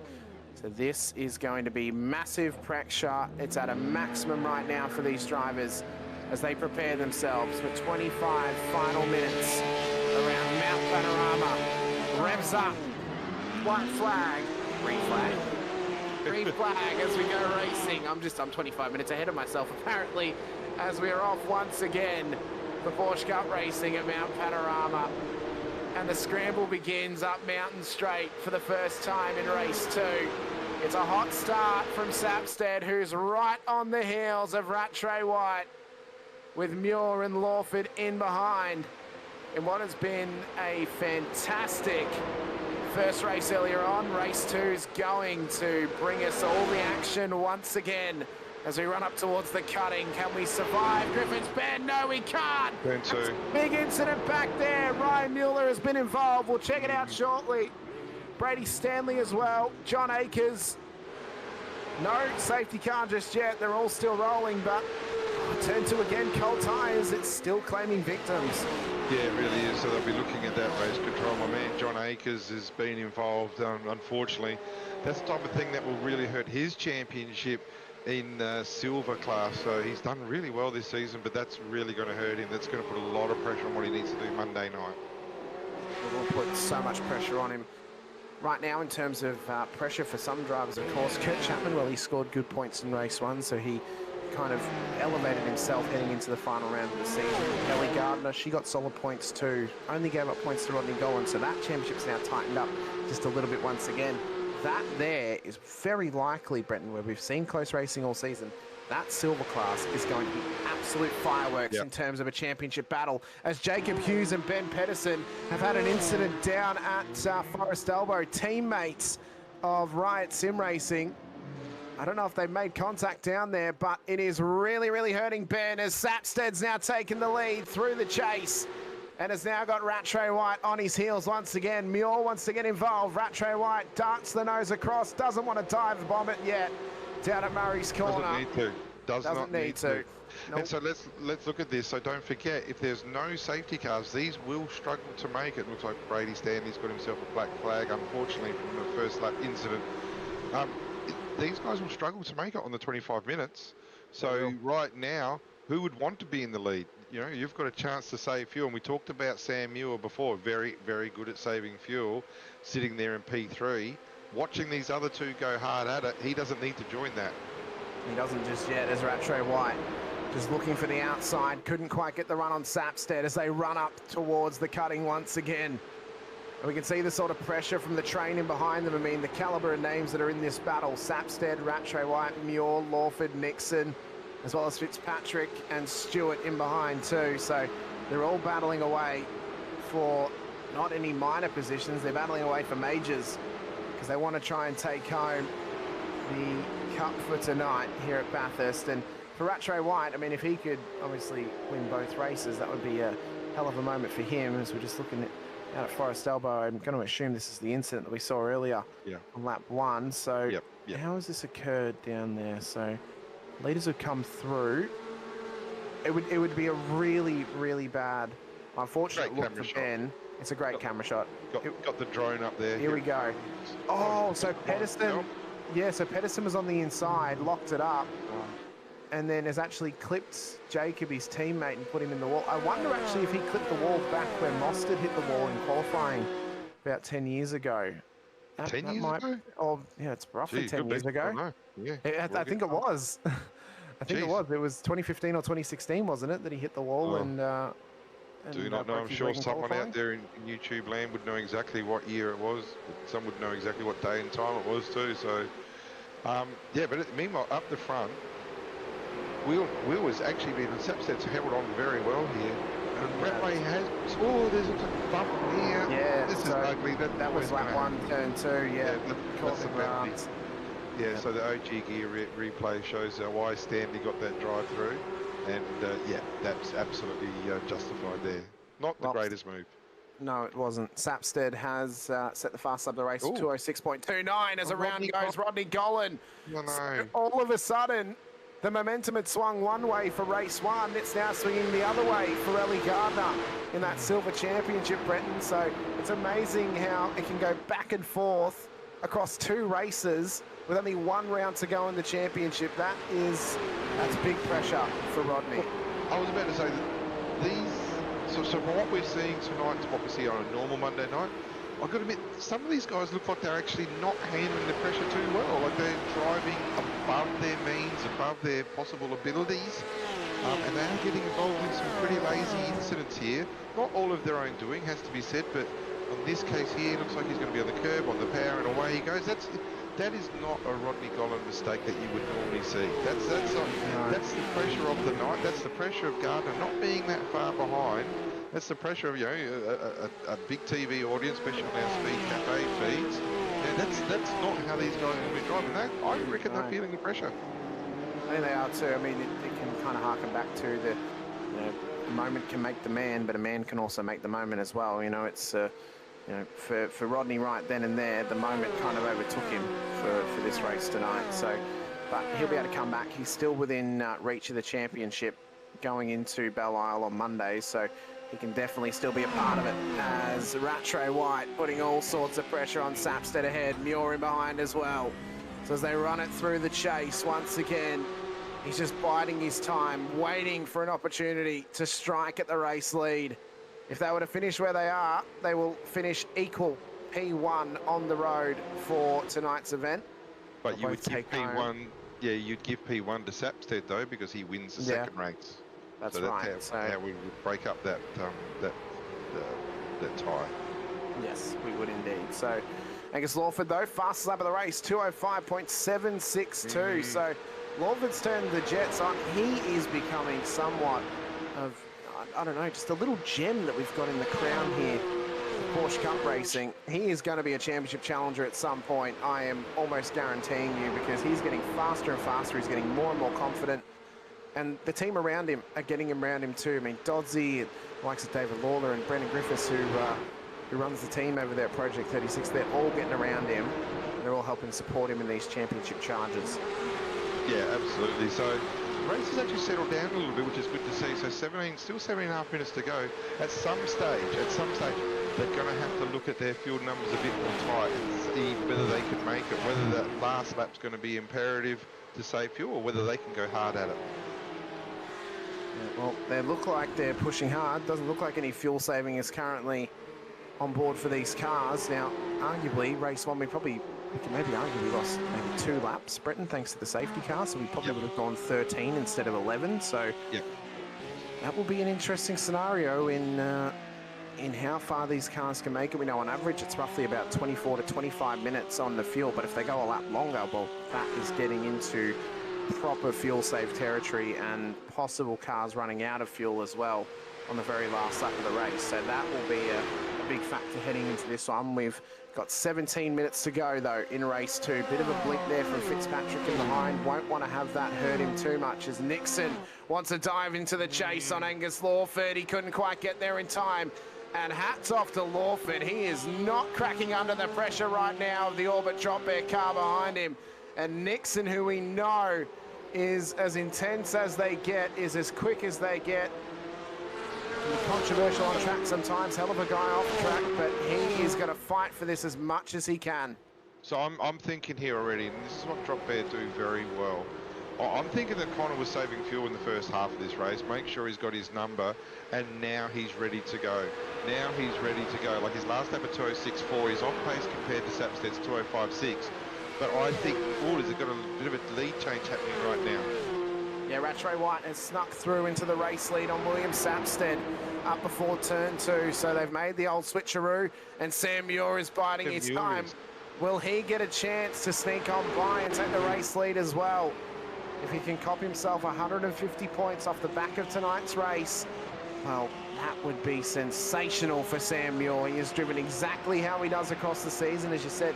For those over on Speed Cafe who haven't been following us the whole season, Sam Muir is Mr. Consistent. He is ultra stoic. He will sit himself in the position where he knows he's getting good points, and he won't push the car too hard to put it into a dangerous position where if one wrong move happens, he is going to end up without points in the race. He will take points for third tonight. He won't be thinking about the race win. He'll know that P3 points are good enough and a hell of a amount of points to take away from a weekend which has got wild cards in it. It's Bathurst, which can always be chaos, and heading into Belle Isle, where he hasn't got the pace advantage over Ben Pedersen, this will be helping him immensely right now. And when we compare it to where Pedersen is, because he has been trying to run up through the field, obviously, from his earlier efforts, well, unfortunately for Ben, he's back in the field in P29, so he's not really gaining very much on Sam. In fact, he's not gaining anything, and he's losing the championship at this point. Yep, unfortunate end. Like, it's been a long season, but yeah, we live and learn and we go on. But yeah, I'm interested to see, we're down to 14 and a half minutes to go, whether, so we saw what Zach was doing early on, possibly just sitting behind Sapstead to save a bit of fuel, but right now, he's not drawing away. I would have thought, once he's made that move, his last lap, his first lap in the lead, was his fastest lap, 2:05.5. We've got Wiley Blair is requesting a tow, so this could change things dramatically. Oh, this is up at the exit of Griffin's Bend, and that car's got big damage on it. It's been in the wall, and I believe the safety car is on track. So the fuel game is now null and void. Yep. And you would assume this is going to be yet another one-lap safety car because of the fact that, well, no one's a lap down, except for Wiley. That was close. That was too very, close. Very close. So I was at the working at Phillip Island today for the Improved Production National Championships, and they're on again tomorrow. They've got 100 cars nominated. It's a fantastic field. But there was quite a significant incident, turn 8 at Phillip Island today. Car ended up in the gravel trap. And I can tell you right now, just the same as what's going on just then. That's bad by Wiley. He's already lost the rears though. He's already lost the rear wing. So so no surprises that that looped. Just like last night too, we saw one of the Mustangs loop it in the exact same spot.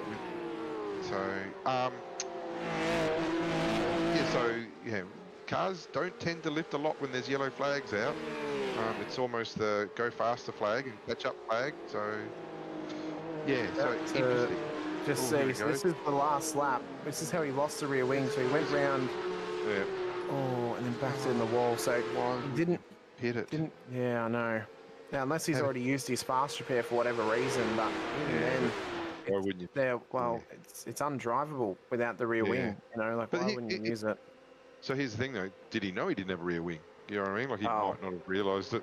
Look, you would think he would have. Could he see it in the rear view? I mean, that's Well, I don't know what he's got his settings at. You would think he would be able to, and certainly coming down the rest of the mountain and certainly into the chase, you would certainly think that he would feel that he's got no rear grip there. But that was, that car was a bit of a mess before it. Yeah, it was indeed. So, but safety car's out once again. We're on for what I thought was going to happen, Brenton, which is a safety car per race. So this has worked out. Apparently Moore has come out of Wiley Blair from that lap. So he was coming down the straight, already without a rear wing. Oh my God. So even then you would know. He would know. He would know. He's going to hit this wall, is he? No, he's not. Okay, so the question needs to be, why are you not pitting Wiley? What's there to, what's in it to stay out there and do that? Especially when you had a quick repair. The car's still getting repairs. Could have easily boxed it, got the car fixed, remain competitive. But he's, bad choice. Well, that's all right. We might be able to see him come back at some point as well. Safety car's out there, so we would assume it's going to be a one-lap safety car once again, being that there's no cars a lap down. Well, the 86 is already towed, so I would say that yes, ready to go sooner than before later. I think race control done a good job in controlling the safety car tonight. Yep, going green at the end of this lap. So we're going to have pretty much a 10-minute shootout, which is fantastic. So looking forward to some action here. 10 minutes, roughly 5 laps or so for the final part of this race, and everyone has been boxed up back together again. What sort of pace can Nixon bring to the back of Sam Muir, Sapstead and Rattray White now that he's passed Angus Lawford? Must point out as well, Brenton, Angus Lawford apparently hates driving at Bathurst, but he's currently sitting P5, so surely he's got to like it at this point. Yeah, no, well, I've got an ERT teammate. I'm not going to say Chad Lewis's name out loud, but he's the same. He does not like Bathurst. You think, what are you thinking, boy? So, how can you not love this place? How could you not? It's one of these venues. It's like going to the MCG for the first time. Even if there's nothing on, it has its own atmosphere, its own aura. Suncorp Stadium, to a point up in Brisbane, it has its own aura. I would even argue Optus Stadium as well over in Perth. Yeah, I mean, just these wondrous venues that have got something about them. You drive up that hill past the Tate College on your way into Bathurst, and as soon as you get onto the straight, you see the Repco signage and Coates Hire, all that stuff. You just feel like you're part of it. Even if there's nothing on this. It's a similar feeling, Brenton, driving into the parking lot of even tracks like Sandown, and you hear the cars on the track as you park in the car, and if you're parked away from the gate, you walk down. It really just gives a semblance of. No, please don't compare Sandown to Bathurst. Please. I mean, I love Sandown, so that's why. Yeah, no. Have you been to Bathurst? Have you? I've never been to Bathurst, unfortunately. Yeah. Well, do not dare compare Sandown to Bathurst. The only other place you can remotely compare to it, and it is Phillip Island. You come to Phillip Island, it's got its own aura about it. No, I'm not saying. You're only saying that, Brenton, because you work at Phillip Island. That's the only reason I'm not saying that. I'm not saying that.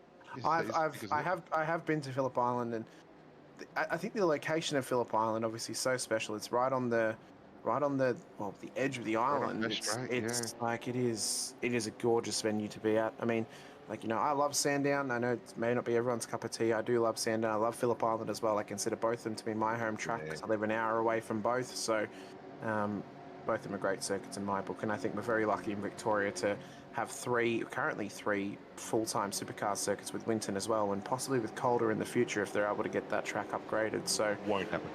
No, I don't know if it will, but it would.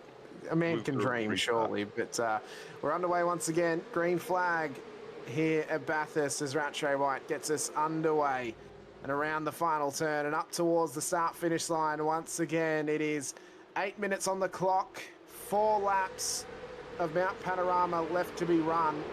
Who can claim the crown this evening? Matt Stewart has done well tonight, probably been one of the more consistent drivers inside of the top 10. Fitzpatrick's done well too, as Sapstead hasn't managed to hang with Rattray White off the restart as he did off the race start earlier on. Muir's hanging back a little bit, maybe anticipating something happening across this next lap as we run it up and around Griffin's Bend. Once again, off the exit and up towards the cutting. Sapstead, I mean, he's looking racy. He's got good pace tonight. Rattray White, well, he's looking as clean and swift as ever as they run through the cutting and up towards Silman Park.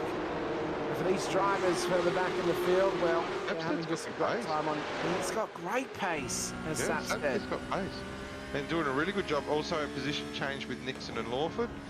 So you're Sam Muir at the moment. You're P3 in this race. Championship's pretty much yours if you cross the finish line. And you've got Connor Nixon coming up pretty quick. Oh, another mistake here. And that looks like it possibly may have been on his own, but I'm not sure. I'm sure we'll get a look at it in a moment. But Tapstead is looking very, very impressive tonight. Incredibly quick as they run through Forest Elbow once again. We just see the train of cars following them. Little locker breaks there from Harry Dodds inside of the top 10 as John Akers has just gone round at the cutting as well, and he's currently trying to turn around at the end of the S's. He's facing the wrong way in the 89 car too, so... Horrible place to be. Horrible place to be. Yep. Gee, Sapstead's making a move here. Oh, he is. He wants it through the chase on Rattray White if he can get it. He can't quite get the run through, though. It's been an electrifying run thus far. This one, oh, that there is a 89. wild crash for Akers. Yep, so that was the moment he had that saw him facing the wrong way. There's championship implications of severe tonight. Like I said, some of these guys haven't handled it probably as well as thought they would want to. We're down to the last 5.5 minutes now, so we're still going to race on. Sapstead's pressure is elite. Oh, that's a bit... Oh! Who's that? Fitzpatrick? That was Fitzpatrick, just getting a bit loose off of turn one. So Sapstead, though, is really starting to light this race up.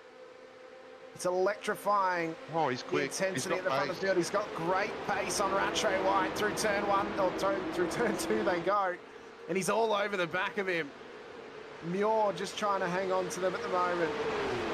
I'm wondering whether Sapstead in the first stint before the safety car was going into fuel saving mode. That's how Muir got, how Rattray White got past. I reckon he was saving fuel, but now on 3 of them I unleash. Muir's getting involved in something he doesn't need to get involved in. Yes, indeed. This was Brady Stanley up at turn 2. Pedersen on the inside. Oh, it's big contact into the wall. Yeah, a lot going on there. A lot going on. Oh, there was a wide run further back from Connor Nixon, who just dropped position there to Angus Lawford as well as we run on board with Sapstead. One of the wild cards at the moment. Nixon has now got massive pressure from Fitzpatrick as well, so it is all on inside of the top 10. And as we run it through Forest Elbow, it's 4.5 minutes to go. On board with Fitzpatrick down the straight, and we'll see just how much pressure is being applied, and you can watch them.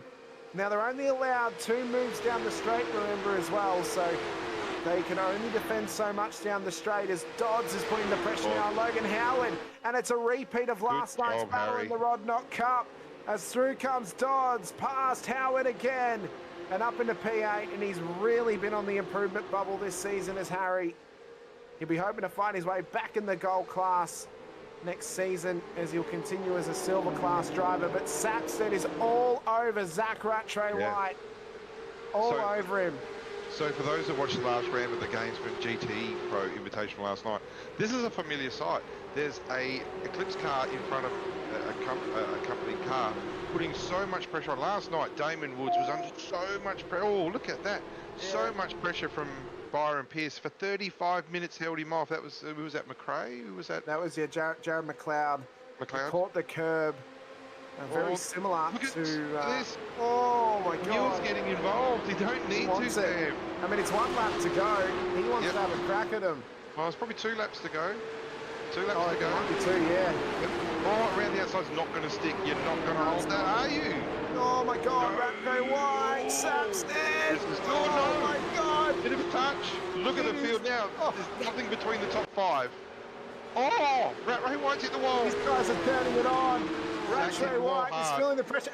And look at the gaggle of cars behind them as well. There's Lawford, there's Nixon, there's Blake Fitz as well. They're all wanting to get into it as we run it up towards Skyline once again. So it is really starting to intensify. The pressure is building.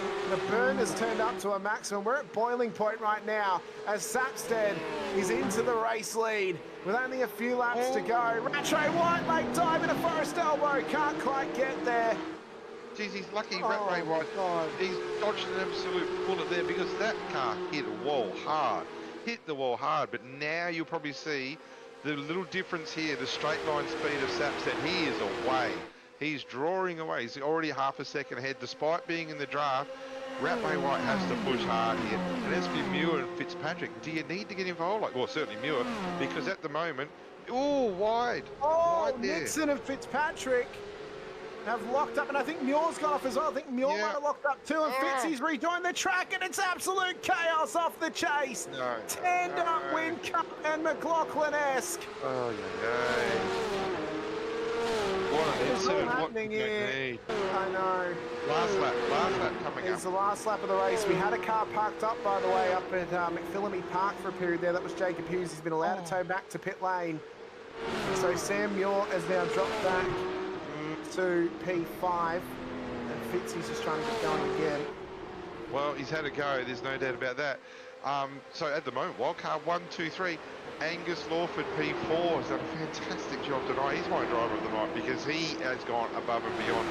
Looking at Sapstead, looking likely to push hard and maybe win this race and win the night, but gee, Lawford's impressed me tonight. Oh, he's done well. He's really, really done well. As Angus Lawford and meanwhile over the top, these two are still not. These two are going hard at it. It's between Sapstead and Rattray White. Don't be surprised if Connor Nixon, who's already 2.5 seconds off these guys, don't be surprised if we see Connor Nixon on the top step. These guys have got nothing to lose, don't forget. They've got nothing to lose. There's no championship here. This is just go for the win. Just go for the win. Just go for the win if you can. As Rattray White is right on William Sapstead. If these guys come together, it's a big dive at Forest Elbow. There's a little bit of contact. Dorsey out the way. Wow. Through goes Rattray White on Will Sapstead. It didn't look that bad. Didn't look that bad. No, it didn't. Just for the sake of it, just play on. Zach has got himself away. What a race. He's managed to find a breakaway move. As they run down through the chase, the clock's about to tick over the 25 minutes, so we've barely gone overtime in race 2. And around the chase we come. He managed to pull it up. He managed to get it into a race-winning position once again. Bathurst, well, that's gone the way of Zach Rattray White, who goes 2 from 2 at Mount Panorama. And Eclipse have claimed an all-time win in the VRS Porsche Cup Series. As it's still on for the minors right now, Matt Stewart sneaks past Ellie Gardner further back in the field as well. In fact, it was the fastest lap of the race too from Rattray White at 2:05.505. Did what he had to do when he needed to do it. Good job. Good racing. And I'm going to assume that Mr. Rattray White is a member of this server, of course, Mr. O'Brien. So I'll tell our RC just to send him in. I can do that myself. Once I find him, I can get him right now. Very good. Done. Wonderful. Wonderful stuff. Well, it's a hell of a race, and for these drivers, it was a hell of an end forward as well. I mean, what a drive. And the fact that both of them co-driving together in the 1000 tomorrow. Yeah, battling for a race win today. I mean, it's fantastic stuff. It's Zach Rattray White ahead of Will Sapstead, Connor Nixon, all wild cards for the top 3. Angus Lawford, Sam Muir. Angus Lawford won out for the gold class side ahead of Harry Dodds, who won for the silvers ahead of Logan Howard. Pat Klein, Matt Stewart, Ellie Gardner, P10 on the road tonight, but she would have gained some good points there. Back over Rodney Golan after race 1 this evening. Curtis Bird, Mitchell Curry out in behind them. Craig Schultz, Matt Howard, Damien Cairns. Kurt Chapman wins it for the bronze class again, so he's more than likely wrapped up that championship now for the bronze class as well. Rodney Golan, Ryan Mueller in behind with Stacey Boyd and Brody Sentence for the top 20 cars on the field. It was then Jamie Fleming ahead of Ben Pedersen, who had just an unfortunate night on the road, and drop rounds may save the championship just yet, but it is going to be an almighty climb up Mount Everest for Ben Pedersen at Belle Isle on Monday night. Blake Fitzpatrick ahead of Jack Anderson, Gary Watson, Barry Punter, Jared McLeod, Brady Stanley, John Akers and Jacob Hughes made up our top 30. Wiley Blair, our only non-finisher, and Byron Phillips never got started in race 2. Into the booth, if you can drag him, please, Brenton, because I don't have the ability to, is Mr. Zach Rattray-White. Zach, congratulations. Race win in race 1, race win in race 2, and you got to have a hell of a Porsche Cup battle with your Bathurst 1000 co-driver tomorrow in William Sapstead. Congratulations. Yeah, thank you. That was just a bit of fun, I think. It's always nice to come and do something a little bit different. I don't usually drive this car too much, so yeah, it was good fun. I think you might need to drive it a little bit more often, maybe. I mean, you putting on a hell of a show out there. Obviously, it's been a big week for you. GT Pro Series last night, qualifying earlier on tonight. Cup race now, top 15 shootout coming up as well, plus the 1000 tomorrow. I mean, just how insane are you to be doing that much racing across a weekend at this sort of level, across what is 3 completely different car types?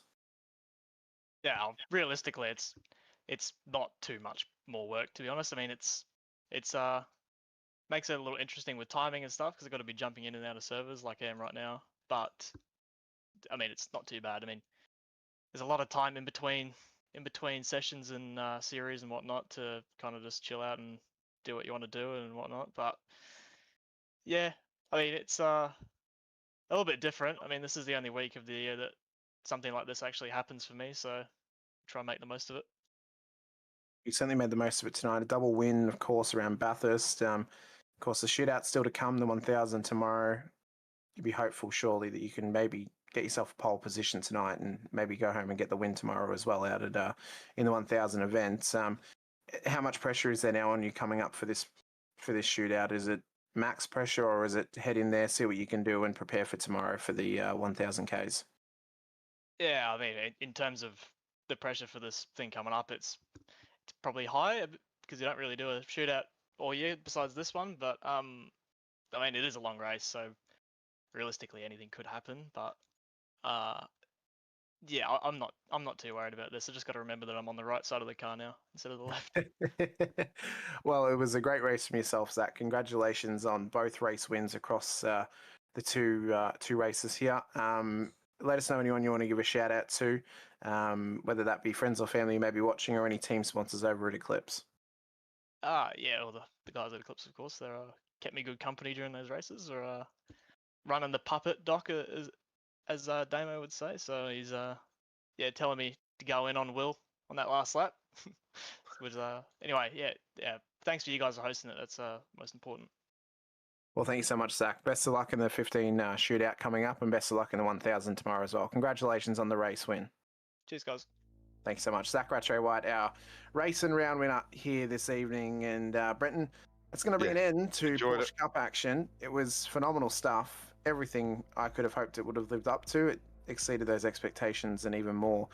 Coming up shortly, of course, we have the top 15 shootout to come for the V8 Pro Invitational Bathurst 1000 tomorrow. 15 drivers will attempt to run solo qualifying laps around this magnificent 6.2k circuit. It is going to be maximum pressure and maximum intensity once again, so you guys don't want to go anywhere when Scott Rankin and Stephen Sandman Clark return momentarily.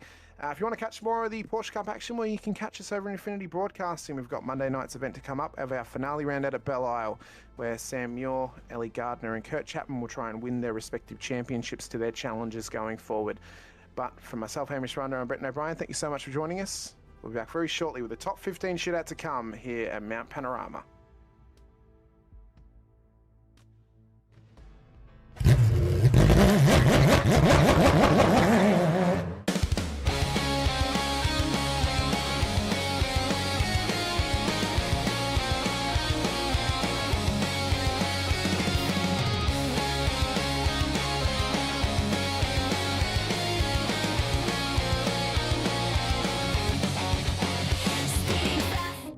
The human hand, the ultimate biomechanical tool.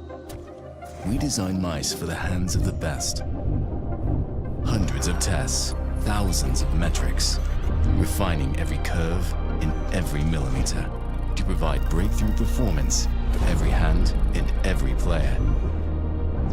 Introducing the Pro X Super Light 2. Compact. Designed with pros. Engineered to win.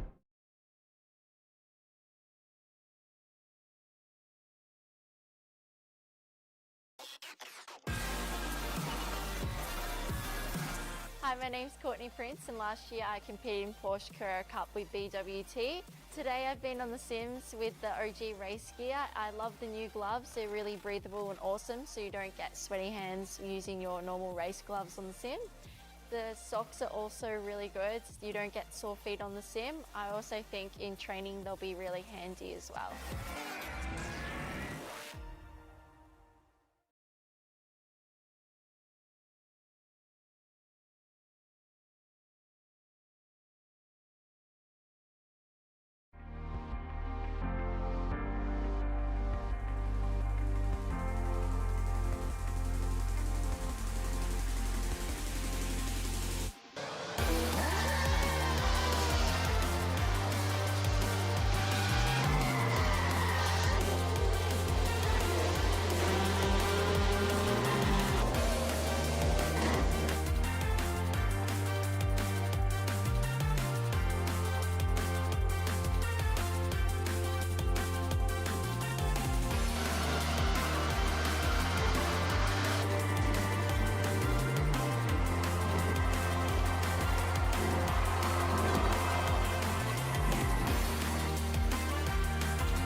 Weekend in, weekend out, Motorsport Australia officials are making waves. From waving flags, waving cars through pit lane, or responding to a wave for help. Wave hello to new lifelong friends. Who knows, you might just make waves around the world. Ride the first wave. Search Motorsport Australia officials today.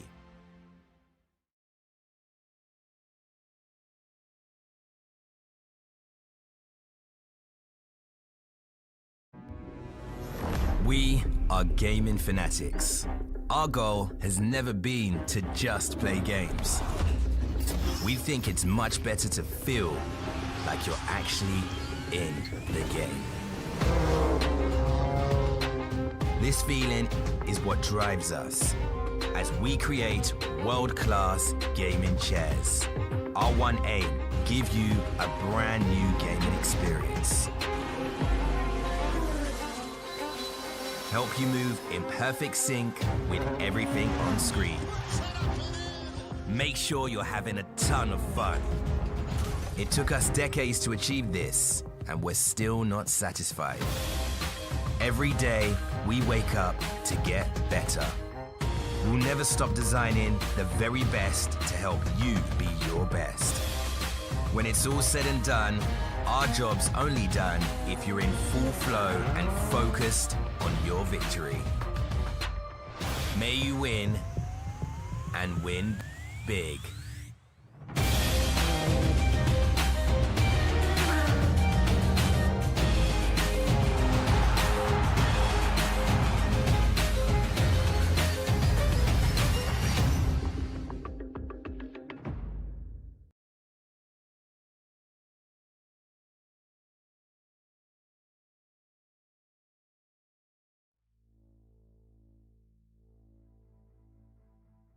after all the trials and tribulations of qualifying and the session dipping in temperature late on, it is time for the Bathurst 1000 Shootout. 15 cars, an isolated mountain, and every opportunity to advance your grid position to nab pole position for all of the 1,000 kilometers. After Porsche Cup action that led us in naturally to this one, Sam, man, it is time to let them loose. Absolutely. It's one of the highlights of the season, isn't it? When you make the top 15 shootout and you're one of the drivers that are lucky enough to tackle this mountain, have it all to yourself just for that one lap. And I know there's a lot of people just got goosebumps at the moment just thinking about that opportunity. It's what people dream about in the real world. And it's what we dream about in our sim racing world too. Anyone can go out in practice and do a lap by themselves, but when it means something, when it means an actual shot and a grid spot for the 1,000, that's when the pressure starts to rise. And it's something that we have been waiting for all year, and it's right here. We're only minutes away. Yeah, one opportunity a year to do a shootout lap. And it's the circuit all to yourself. That is what it is all about. I can tell you at the end of pit lane right now, Madison Down is sat and ready to go. He'll get an opportunity to roll around. The track will be his for about 2.5 minutes or so until he comes back to start his lap. At the moment, sitting at the end of pit lane, you can see everybody else starting to file in, check their setups, make sure that everything is ready to go, because you only get one lap, one opportunity. And I just heard the call. He's about to make his way out and onto the circuit. Go.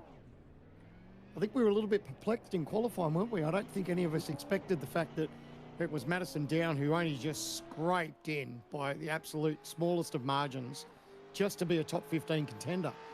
So the beauty of that is, although it's not ideal, there's absolutely zero pressure for Madison Down right now, because worst case scenario, he starts 15th and that's where he is at the moment. So if he can put something together and probably make as little mistakes as what the others made behind him, he could be in an absolute position where, who knows? Are we talking pole position? Maybe not. But the shootout, you just never know. But regardless of what happens here, he's got absolutely zero to lose. Yep. The guys that have it all to lose. Look, at the back end of the day, if there's an improvement from here, awesome. If there's not, okay, well, we scraped into the 15th spot. So only on the up from here. He's got the opportunity to take that car through the cycle. But the other side of the coin is, for this man, he's done so many of these shootout laps. He's aware. Think about all the way back when he first started sim racing, when he first got into a V8 supercar and did his first ever shootout lap. The nerves were high back then. Now he's a member of the Hall of Fame. The nerves have calmed a little bit. Life has moved on quite a lot. The birth of his first child. He's, bought a house as well.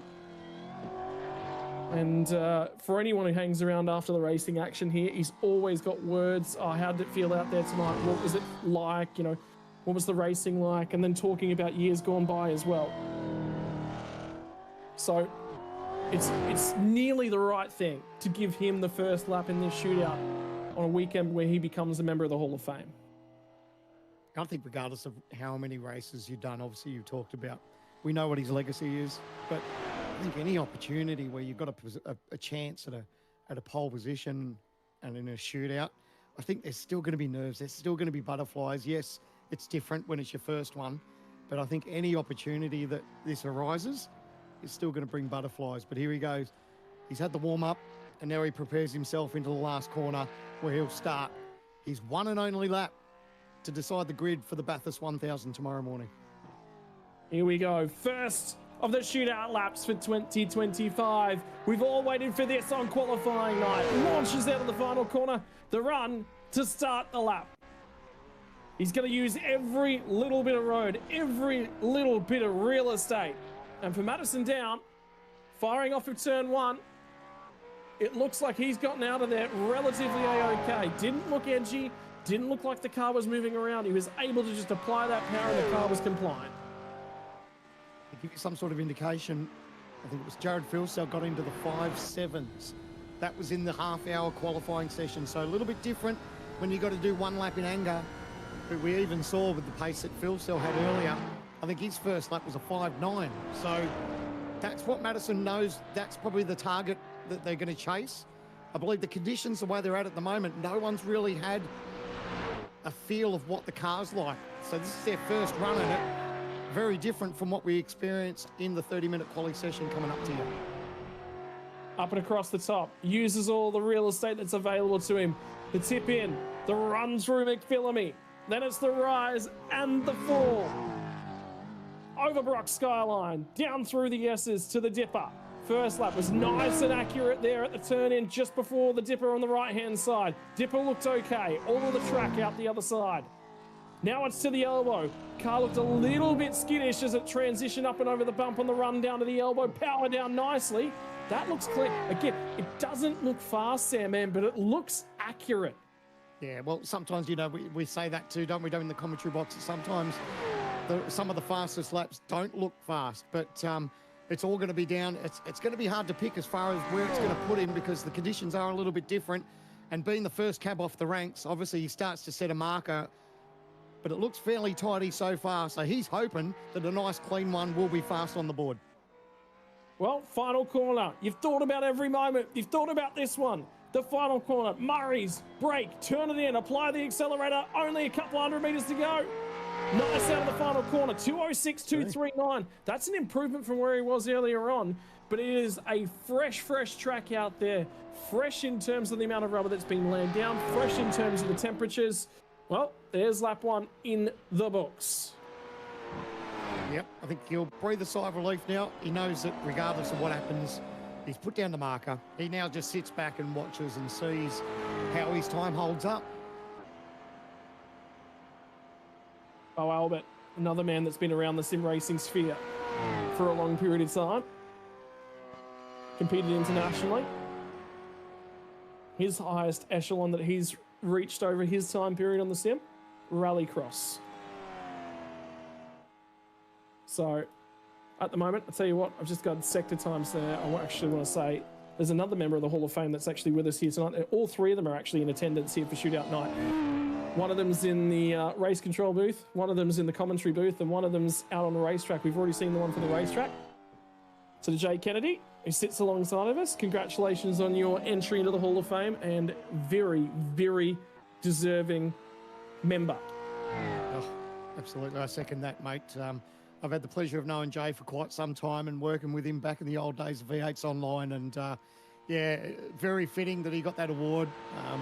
Himself, Simon Black, and of course Madison Down, our first three inductees to the Australian Sim Racing Hall of Fame. A huge honour. And Jay, from Scotty, myself, everyone involved, a huge congratulations, mate. We're super proud of you, and keep up the great work. I know it's an absolute honour to work with you. I think you were part of the reason why I came back to commentary and why I got started in the first place, mate. So super proud. Well, for Bo Albert, a lot of time spent preparing those tyres, bringing them into their optimal range, which is quite cold for the supercars on iRacing. Out of the final corner, his opportunity on the map. And again, another member that's been here, done this before.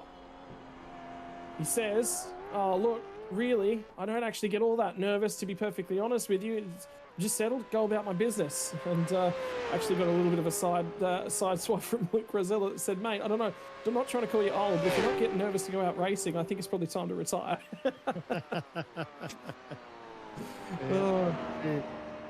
Sector 1. The timing from Madison Down was a 47.407 to the end of the first sector. We'll be coming up on that line right here, right now. In through the cutting. Again, nice and accurate. There's no attitude. The big thing from the first two is they're not sliding tyres anywhere. 47.407. He beats it by 0.003 of a second. Well, we was talking about there being no attitude. There it is. Yeah, he's still wringing that neck. You can just see too, just getting on the power, that's sliding around a little bit. Absolutely nothing in it at the timing line so far, so we'll be checking out that Sector 2 split now. Car looks good.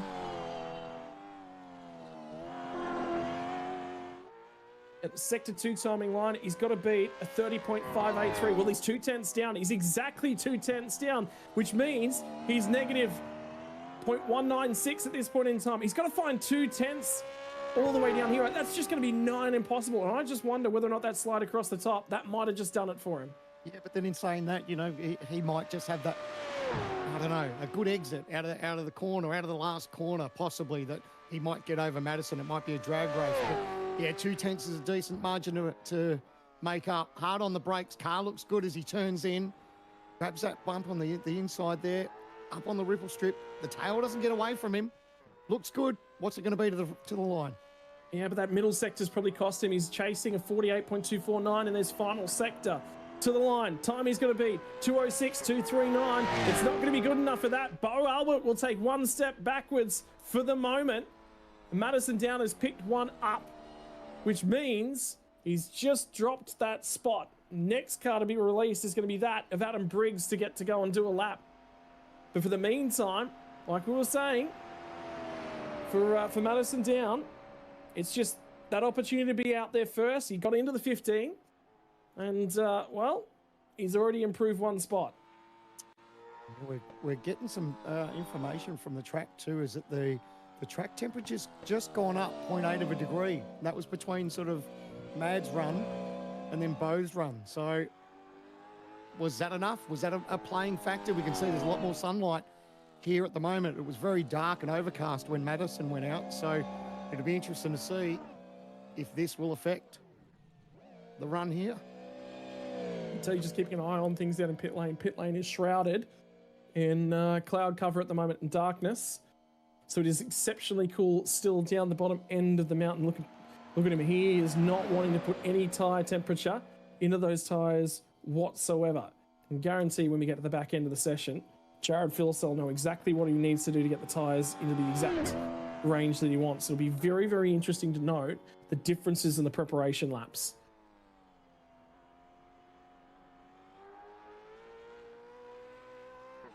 So for now, the go-karter from Lismore, New South Wales, only lives less than 90 minutes away from where I am. Got an opportunity to meet him earlier on in the year.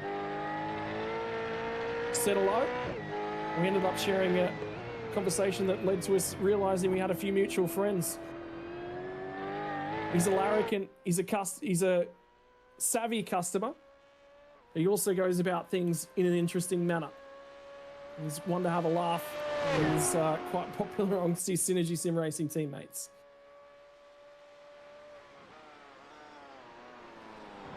Best first sector so far of the night. 47.404 belongs to Bo Albert, but the rest of them belong to the 77 machine. Madison Down for Adam Briggs. What's the time going to be when we get out the other side of the cutting? And again, they're all really tidy in these first sectors. Yep. Not let the nerves. 47.425. So nothing in it. It's very, very close for sector 1. Yep. Looks a lot better up and across the top. Remember, Bo had that huge moment just before going underneath the tree. And for him to Brock Skyline, he'll rise and fall down through the gears.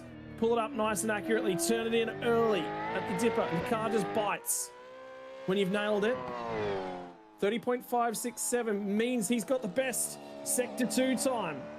And it's just about enough. I tell you what, they are 0.003 of a second between himself and Madison Down, separated to the Sector 2 line. There is nothing in it between these two guys at the moment. Yeah, blink and you miss it. Adam's just thinking now he's just got a foot flat to the floor. Brake as late as he dares as he comes into the chase. Car looks good. He's not locking up a tyre, which is crucial. Grabs a little bit of curb on the inside, that's fine. The car's stable, looks good, absolutely nothing in it. It's hold your breath stuff now. Well, to the final sector time. Needs to be to 48.249. What's it going to be for car number 72, the Mustang from Synergy Sim Racing? 3.46, it's not enough. Madison Down's already gained 2 spots, you know. He goes to P2, but I don't think necessarily car 72 will be all that happy with that lap. Wow. I'll tell you someone who is pretty happy with their lap is car 77. We said the worst case scenario for Madison coming in. He starts P15. He's currently up a couple of spots now, so he's just sitting back and watching. So the big advantage at the moment for car 77 is actually being Sector 3.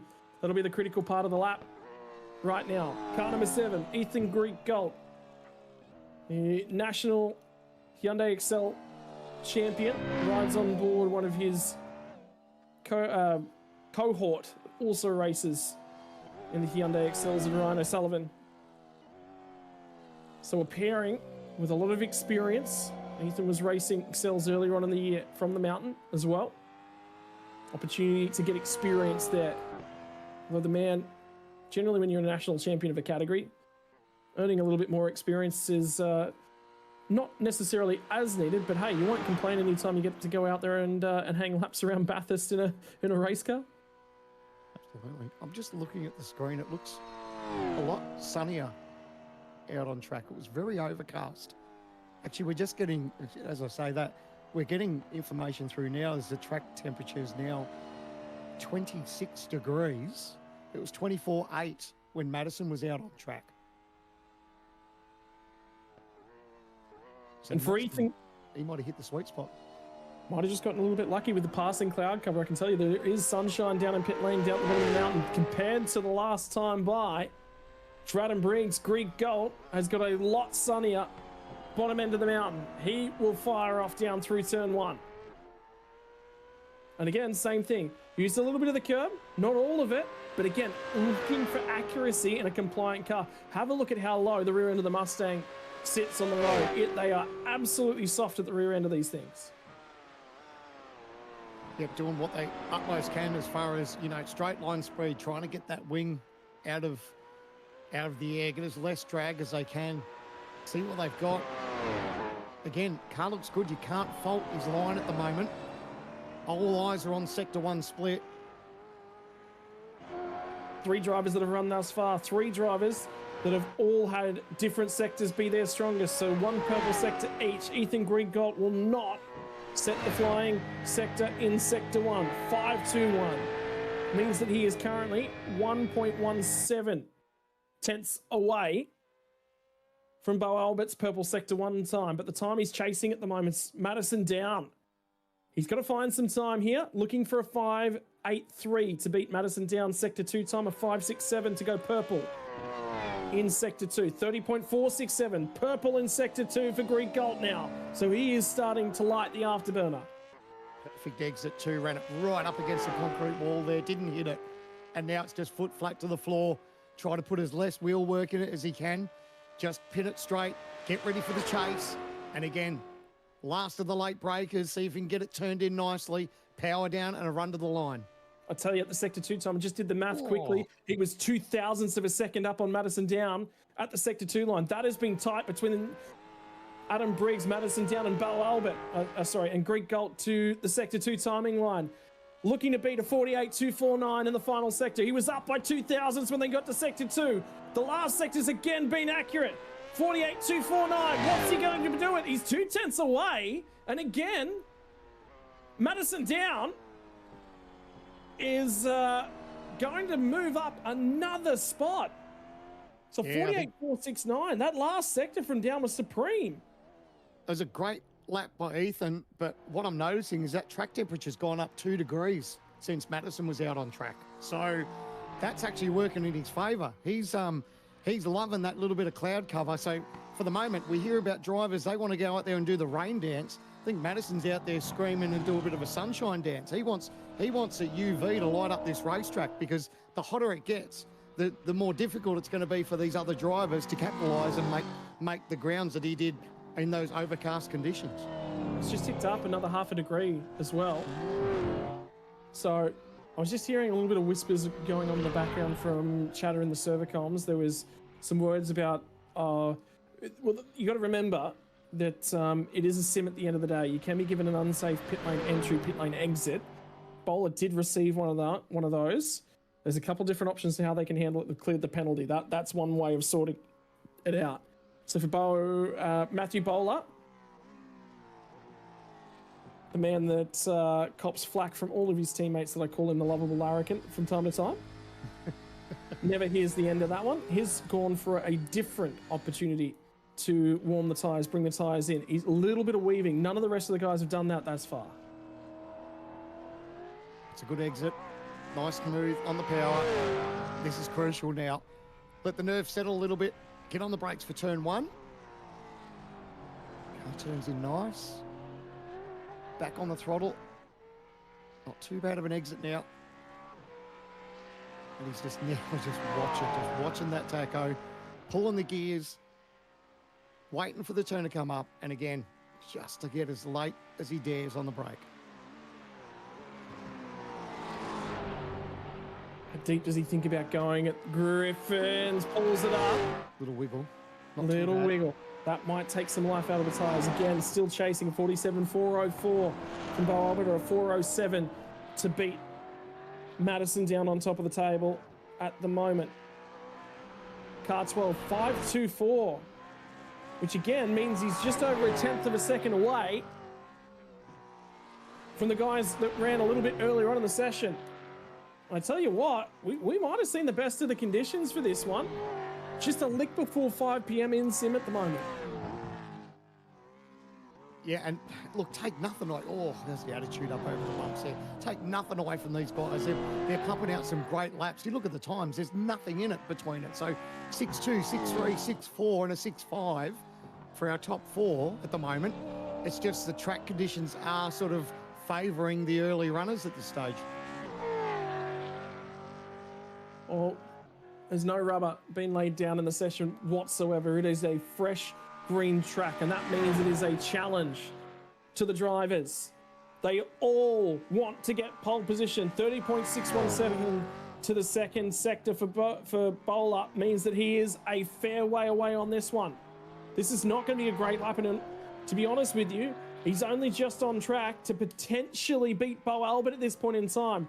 Bowler came into this one, qualified at the end of the session in 11th spot.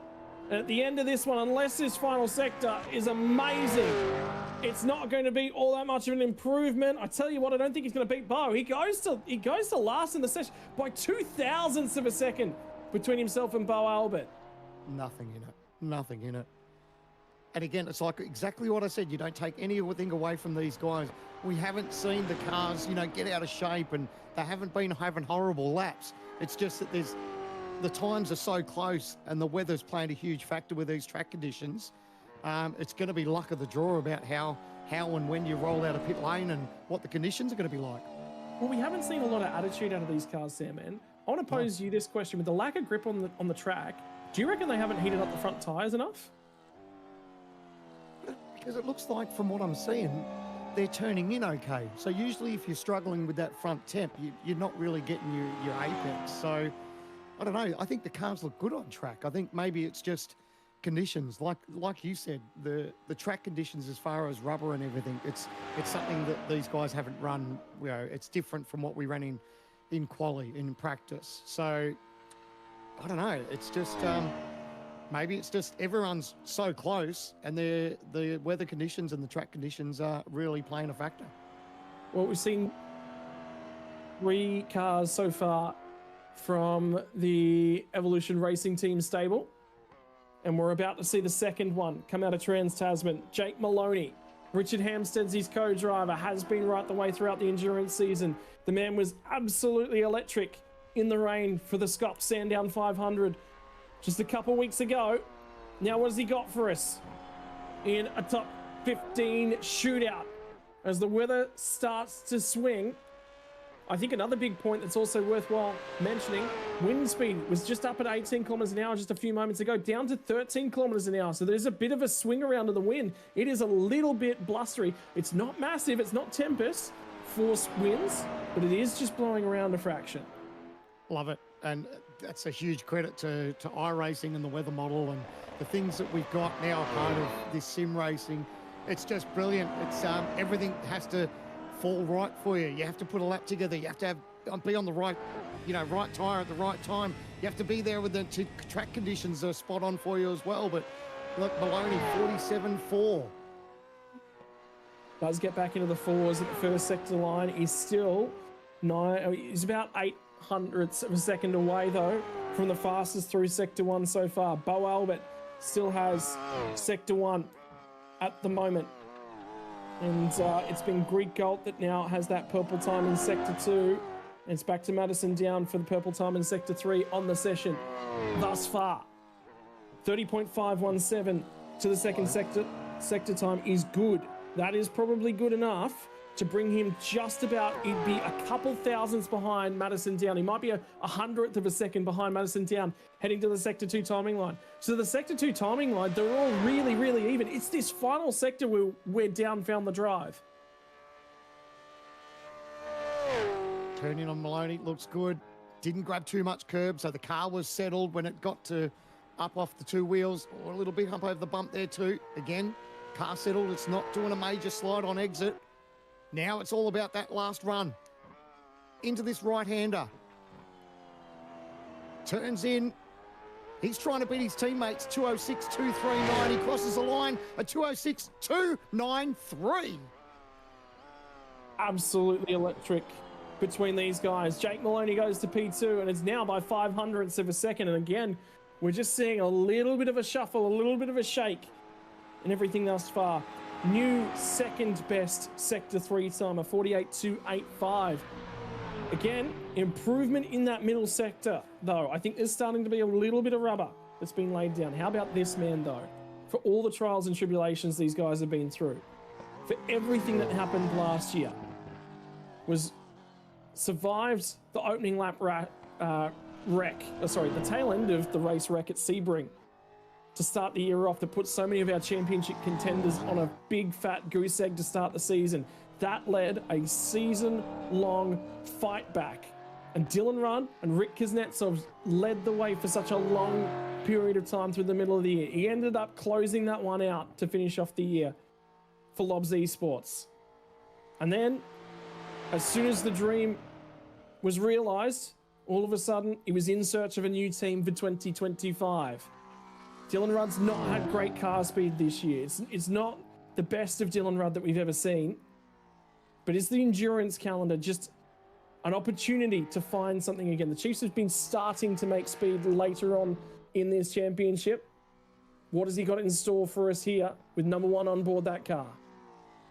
It's amazing when you come to the Enduros, and especially the 1000. I mean, regardless of what season you've had as a starter's lap, you can have the worst of seasons, but if you put together a great Bathurst campaign or a great endurance campaign, you kind of walk away with a little bit of a wiggle on exit there. That might cost him on the run up, but I'll just finish what I'm saying. It's, you win Bathurst, it can make your year so much better. So that's what they'll be focused on. But now for Dylan Rudd, it's all about putting these sectors together. That little bit of a wiggle just on exit might cost him into Sector 1.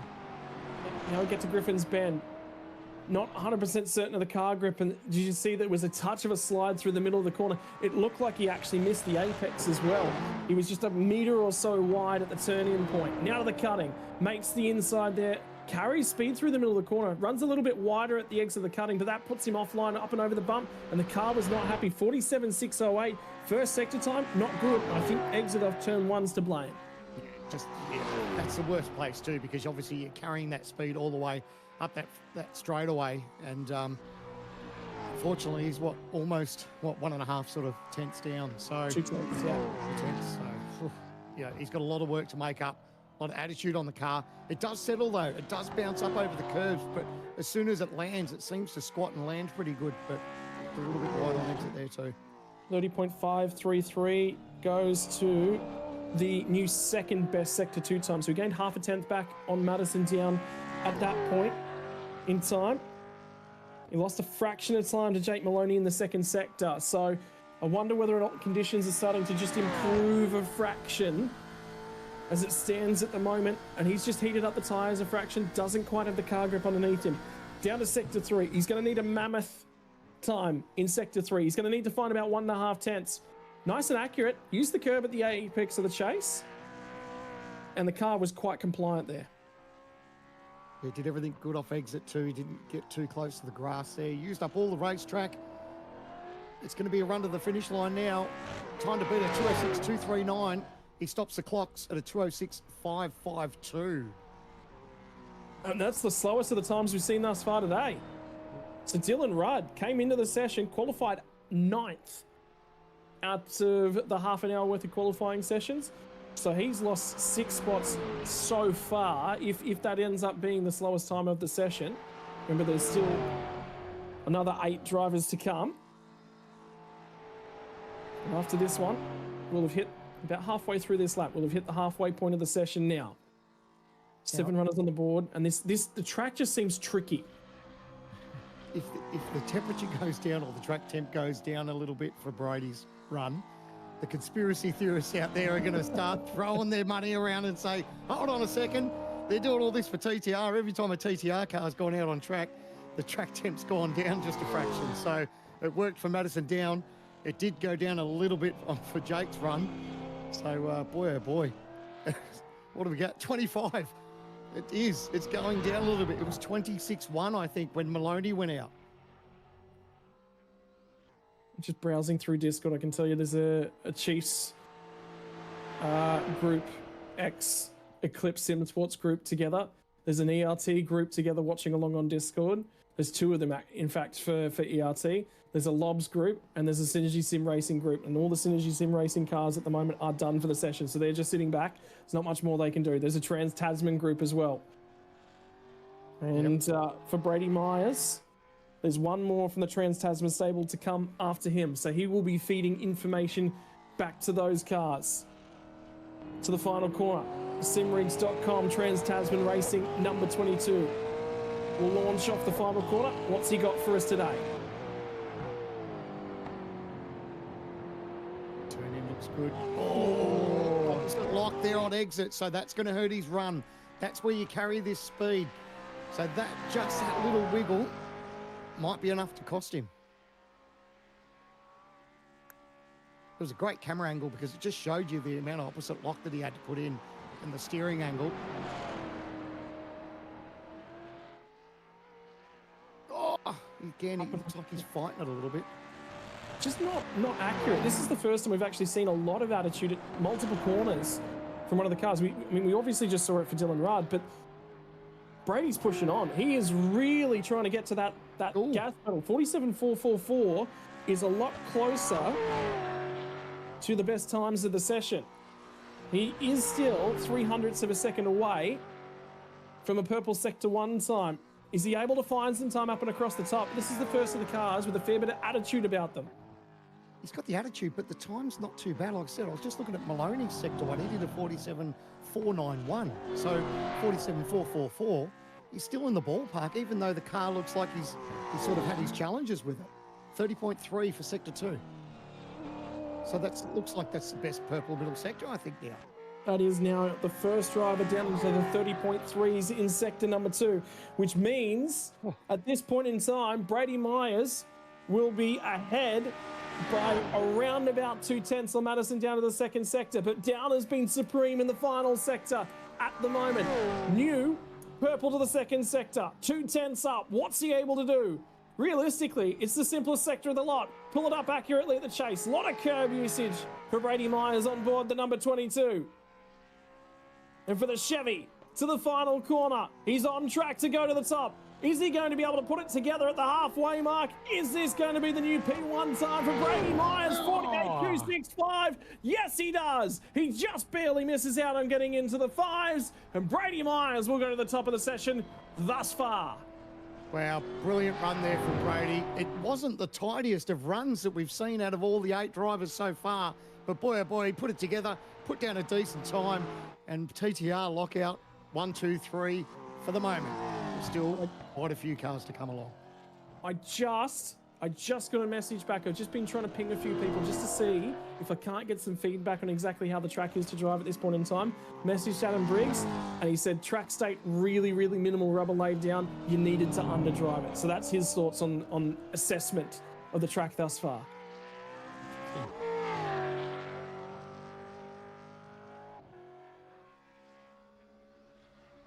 Yep. Well, still a few cars to go out. So our regular viewers might be saying, it's normally a top 10 shootout, but we spice it up just that little bit more and make it a top 15 just for the amount of entrants that we have in this great race. And I tell you what, it makes things a little bit spicy. Coming to this one, Madison Down was 15th. Currently he's P2 at the moment. So regardless of what happens now, his top 15 shootout has been mega impressive from the struggles that he had from qualifying. Yeah, I just thought I'd bump Zach Rattray White and just see what he has to say about Damon Woods. Because remember, these two are teammates. I asked him how the nerves were, he said chilling. And Damon, as to his thoughts about Damon Woods, really not sure. They're not sure about the track.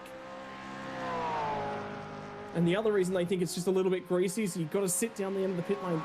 Temperature saps out of these tyres. Just a little bit. But I think he actually made a couple leaps forward from qualifying. So starting to get a little bit of feedback from the drivers on this one. Nice and accurate through sector 1 for car 56 to the chase. Remember the big old movie made in GT Pro here just last night. Looking to beat a 47.404 to go purple, but a 47.444 is the time for pole. He beats Brady Myers by 0.02 of a second to the first timing line. So it is tight. How tight has it been between so many of those drivers across the sectors? When you compare them sector to sector, there's nothing in it.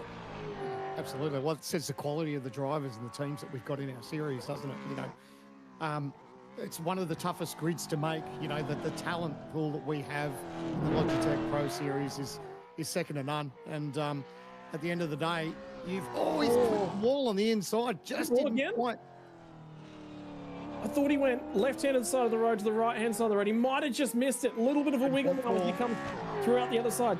30.450 means that he is approximately a 10th down in that middle sector for Damon Woods compared to Brady Myers. But the good news is that actually holds him in good stead compared to the rest of the field.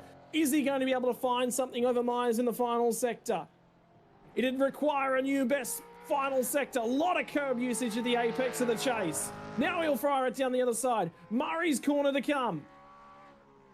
Looking for a big solid time in the final sector. Can Damon Woods go to the top of the session? Final turn, slides it out the other side. 48.467. He won't, but I think that's good enough. It's only 5th best. So again, a ton of drivers improving. A ton of them improving.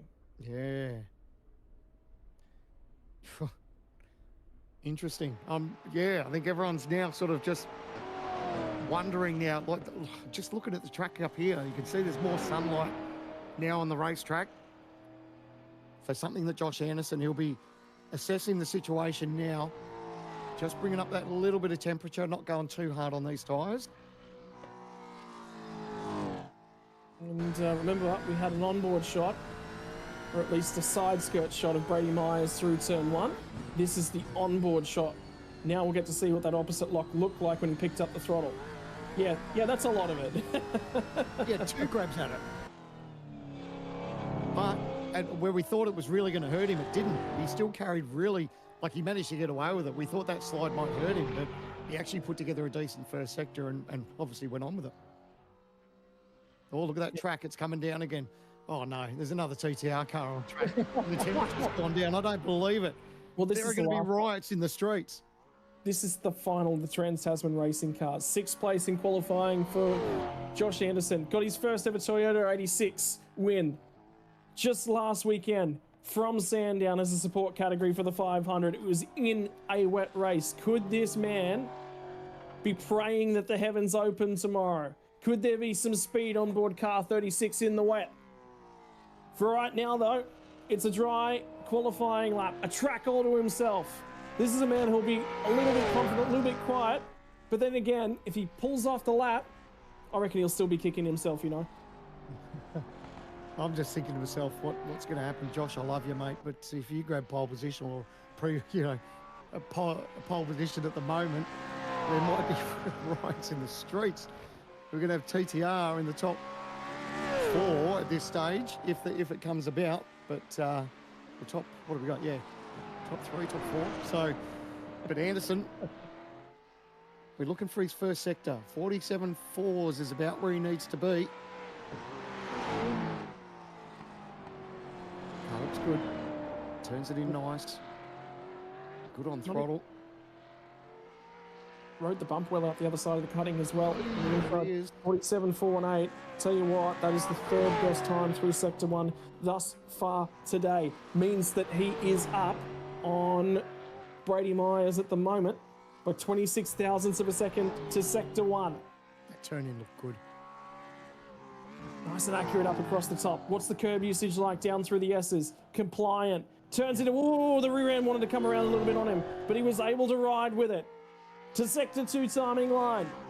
30.467. I tell you what, he's going to be less than a tenth of a second down. Brady Myers was quickest to sector 2. He was purple in sector 2. He's gained exactly 1/10 over Josh Anderson. So Anderson's lost an entire tenth in sector 2 compared to his stablemate. He was up by 26 thousandths of a second. Now he's down by 3/4 of a tenth. It's going to need a good chase, a big final sector from Ando. What's he got for us?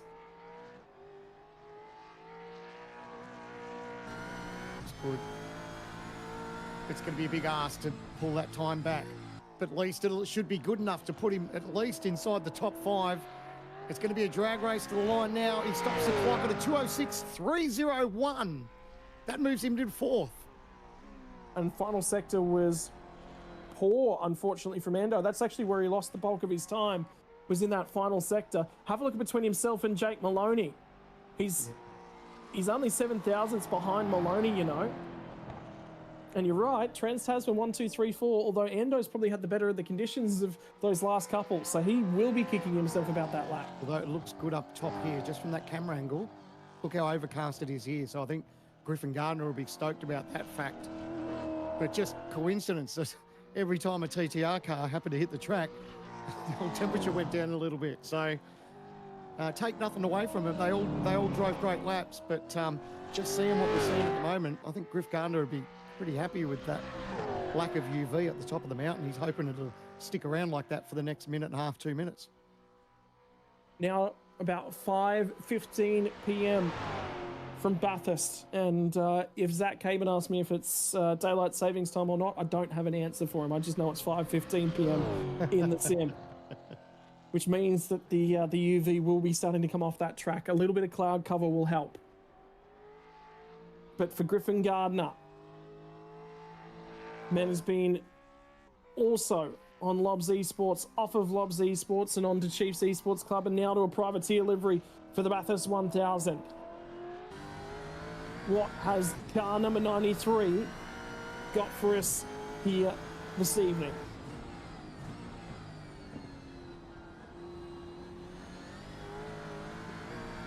Just as he got on the throttle, just stepped down a little bit, but from what we saw from Brady Myers, I don't think we need to be too concerned about that just yet, because Brady was able to hold on to it, even though he had a little bit of a slide there too. So again, car looks good. Turns in nice. He's not fighting the wheel too much there, using up all part of the racetrack there. Into the cutting, hard on the limiter. 47.4s is what we need to see roughly when he stops the clock in sector 1.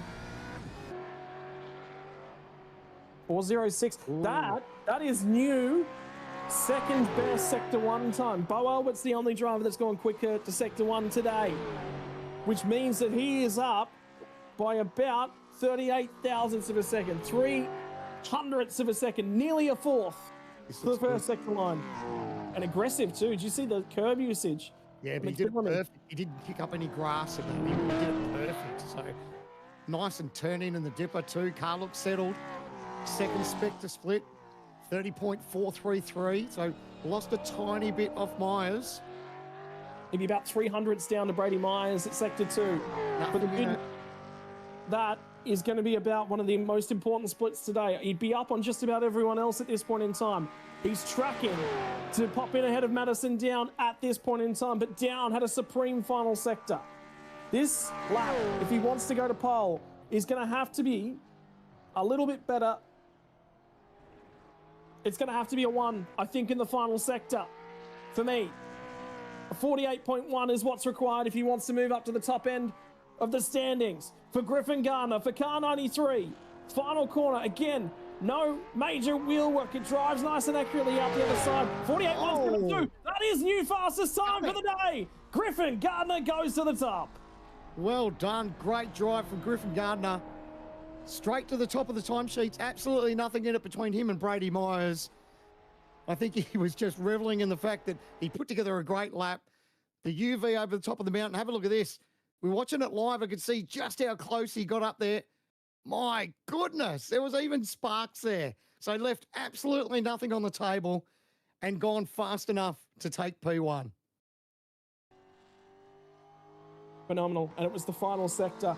That is the new purple sector to that final timing line, and he was so close to nicking it at sector 1 as well.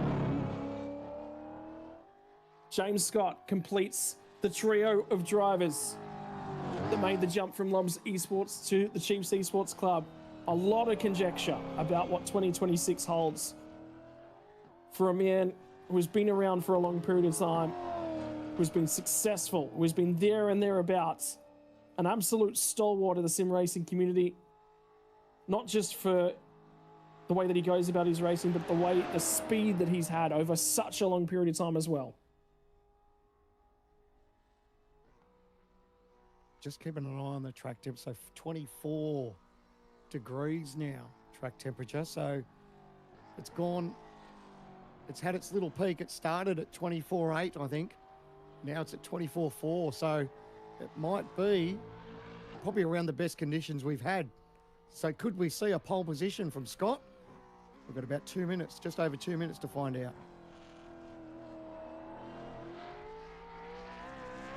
For James Scott, he would love a pole position from Bathurst to put a big note into the tail end of the year.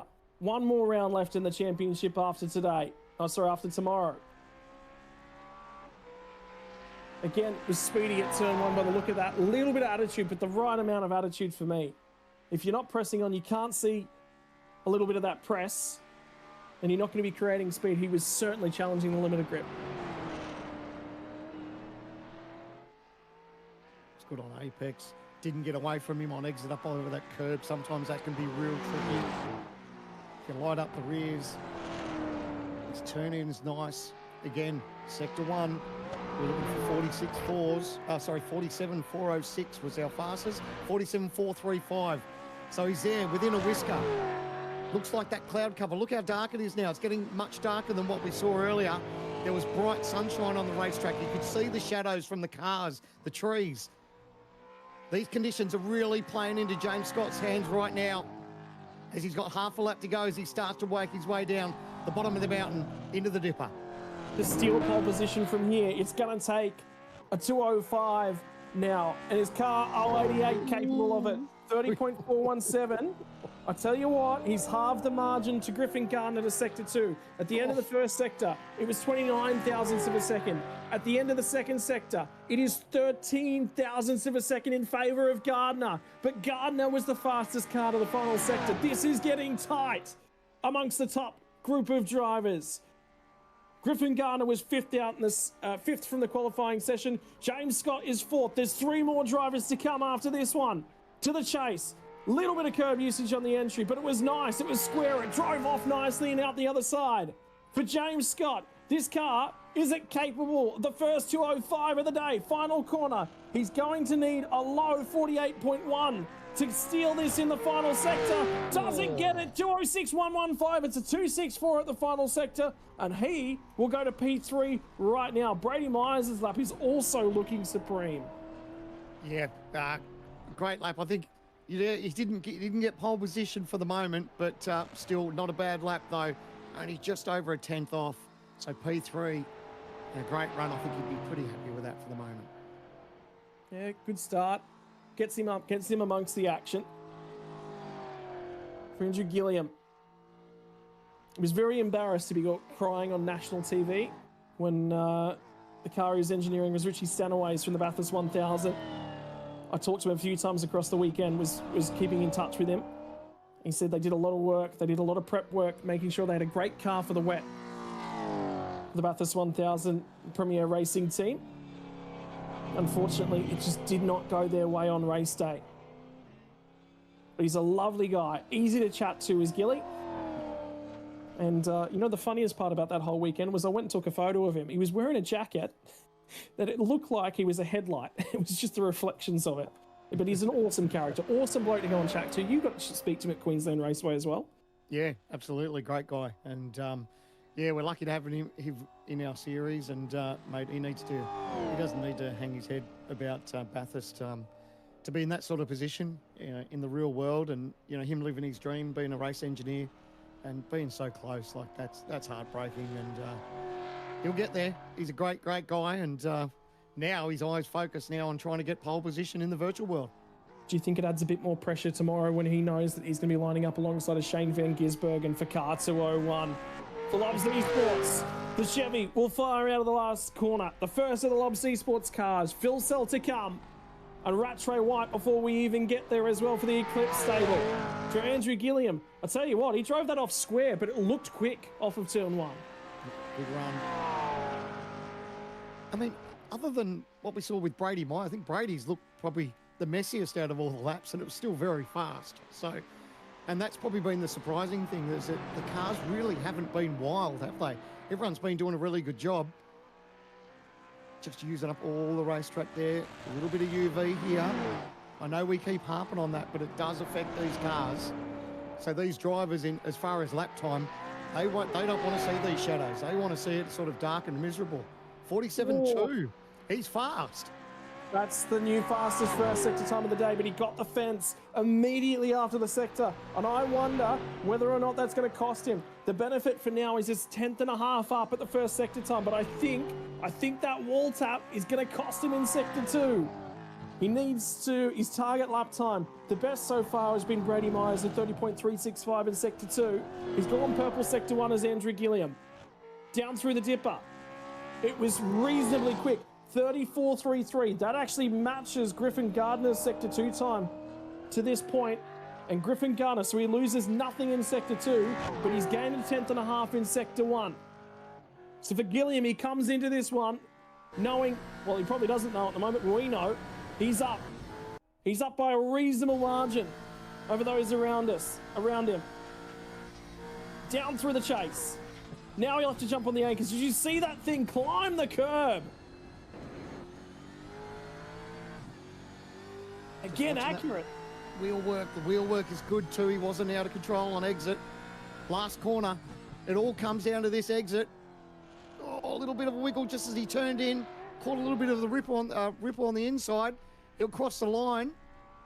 And his time goes top. 2:05.8. The first of the 5s today. We said it was going to take a 5 to steal pole position. And for Andrew Gilliam, he gets it done in that final sector. That was super fast. Unfortunately, it looks like our sector 3 timing unbroke, so I don't actually have an accurate sector 3 time. I could probably get it for you in just a few moments.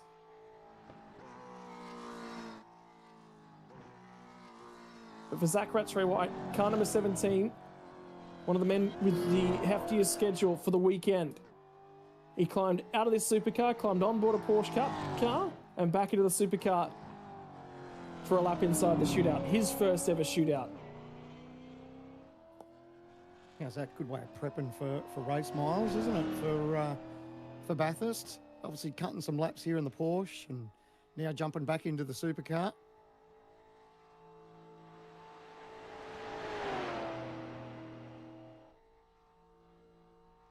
Sector time in the final sector is our fastest of the day. It's a 48.136 for Andrew Gilliam. Sorry, just had to grab the calculator. So he went purple sector 1 and sector 3. But we did lose timing on that final sector. We didn't actually grab a read on it.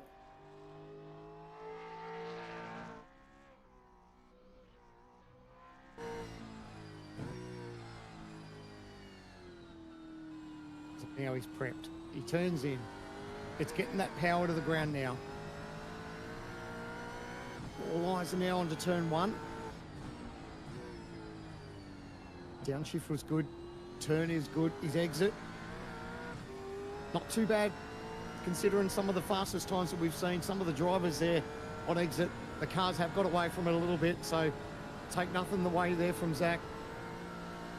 And you can see just those conditions a little bit more overcast too. He's chasing down a decent first sector. The fastest first sector we've seen was run by Gilliam, a 47.239. So he needs to be in that ballpark if he wants to be a threat for pole. Got to get into the fives. I reckon it's going to take a 5.6 to feel comfortable, but that's going to be an impressive lap time. Mr. Consistent, Mr. Oh my word, that thing was sideways. 47.327. He is down to Gilliam in sector 1 by 1/10 of a second. That is a monster mountain to climb. But I tell you what, it's the second fastest sector 1 of the day. So at the moment, based upon that trajectory, he's on track. He's just going to make sure he keeps it together. It's been wild and woolly. This is the first time we've seen somebody have a super scruffy sector 2. It didn't look good coming off the dipper either. This is going to be a slow in sector 2. You know what? It's actually not. It's the quickest one we've had today. Just as you were saying, I was looking at it going, hold on a second, I think he's gone purple in sector 2. So as bad as it might have looked, he's wringing his neck and he's grabbed that time. So now it's all about the charge to see if he can finish it. He needs to beat a 2:05.808 for pole. You know what? He pegged back 0.08 of a second in that sector. There was, I think, about 16 thousandths of a second between Andrew Gilliam and Zach Rattray White to the sector 2 line. The chase looks good. Did he get a good exit off the elbow? Did he carry that speed all the way down the straight? Gil was purple in the final sector. It's going to take something from that. I think it might be a 5. What has he got for us? It's a 5, but it's a 9.10. It'll be row 2 at worst for Zach Rattray White. Gilliam's going to start on the front row. That much we know. Wow. Cracking lap there from Zach. We got to ride on board through parts of that lap too. Oh, mate, 5.90. He's got to be absolutely stoked with that, though. Have a look at this car control. This is on the limit. He's just there. He's keeping his foot in it because he knows he can't afford to give up time. He gets away with it. Actually, still a little bit of real estate. Oh, just as I say that, as it straightens up, man, not much in it there. But he got away with it. Great car control. And like you said, worst case scenario, he'll start P3 for tomorrow's big one. And look at the conditions. I reckon this might be the best we've seen the track. Told you. 24 degrees. Yep, look at that. The track's just getting cooler and cooler. So this is working definitely in Jared Filsell's favour. He doesn't need any help. He's been the fastest guy all year. He's been fast in qualifying. And now I think everything is sort of working for him and he may come away with a pole position, but we will find out in just over 2 minutes' time. See, the big thing is he's actually focused on a little bit of tyre warming as Jared Filsell. Nobody else has been weaving this much and bringing the tyres up. He's been the only one to do it. Is there a gain for car number 94? Jared Filsell, co-driver Brody Kostecki. He's been Mr. Quick all season long. Has rattled off pole position, win, win, win, win, win. He'd love to grab another one here. He'd love to win the True Force Endurance Cup alongside Kostecki with 3 wins from 3 races. But that all starts with the top 15 shootout. And he's going to need to put a reasonable lap together here if he wants to start right up at the pointy end. But he was in the 205s in that qualifying session earlier on. Accurate at turn 1, accurate at turn 2, a little bit of play in the rear end of the car, but it looked compliant. Yeah, it looks good. I think it's looking real good for him at the moment. The car looks great. UV's dropped. And that sector, 47.203. So fastest. Yeah, that's a purple sector 1 for Jared Filsell. This is making his night just look that little bit easier. Car looks good over the top of the mountain. Oh, he does kiss the concrete. So the sparks fly off the right rear. So far, so good as he comes in down to the dipper. Top 15 shootout time, and the fans across the top would be going absolutely nuts. Look at the attitude on it through the dipper. He turned it in, and it just wanted to turn. Carries it all the way to the fence. He turns in. Elbow now, 30.417. It's not the quickest time in Sector 2, but it is better than Gilliam. So he's got his teammate by a couple of hundredths in Sector 1, couple more in Sector 2. Gill went purple, Sector 1, Sector 3. He's already ripped Sector 1 away from him. From Jared Filsell. He wants to win this damn championship. He wants that number 1 to go on his car. Can his teammate Brody Kostecki sit alongside of him and help him pave the way? At the end of Bathurst Sunday, he's got a chance to win the championship. But before we get there, will he take place seat pole position? Will he score a top 15 shootout pole for Jared Filsell? One more corner, one more opportunity. The last car. What's the time going to be? 761 to the top. 205.761. Well done, Jared Filsell. He's been the measure all season long in the Logitech G Pro Series, and he's gone out and put out an absolute belter. Great lap. He got the conditions at the right time. Don't take anything away from him or the Lobs team. They've done a brilliant job. They will start on the front row of the Bathurst 1000. Gets it done, and this is the wild moment up and across the top. You got to carry speed. You got to challenge things. Takes a bit of curb just before you get to McPhillamy. How about the road usage all the way to the wall? We saw Griffin Gardner go quick, but tag the fence right here. What's it look like? You're going to see sparks. I'm pretty sure we saw them when we were watching it live.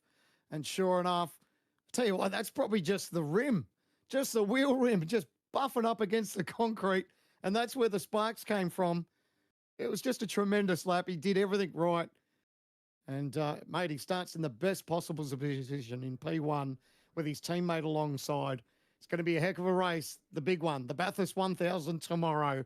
And we've already seen a brilliant top 15 shootout. You know what's really cool is have a look at the margins in that front row. 2 minutes, 6.2 Ks, and there was less than half a tenth between those two guys. What about Madison Down?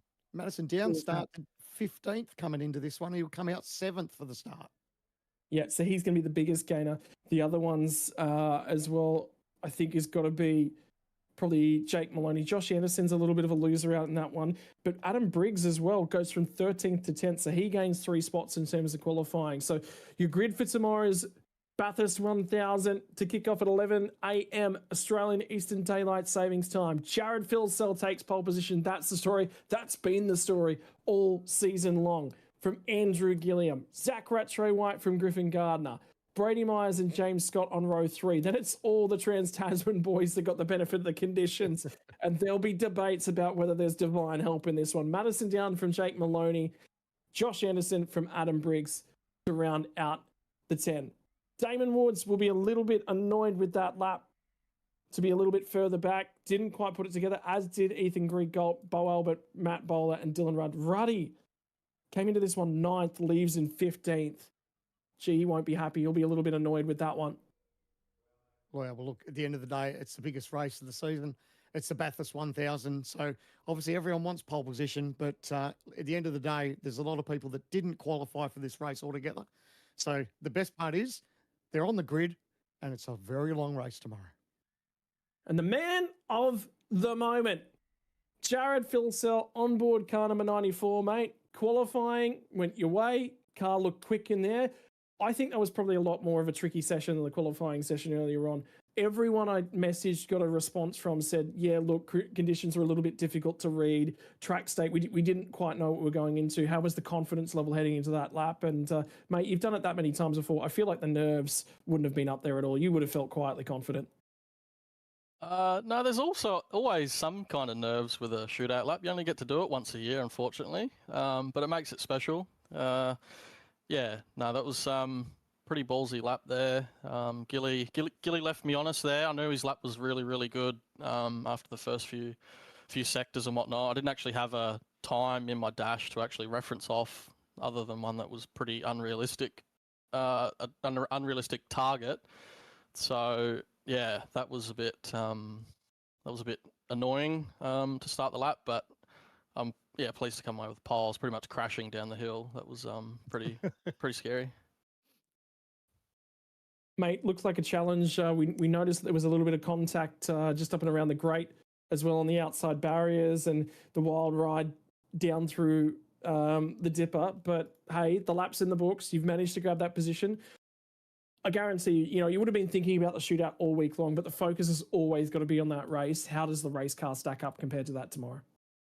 Yeah, exactly right. You don't get points for quali, but it's always fun fully sending it around here. I really enjoy it.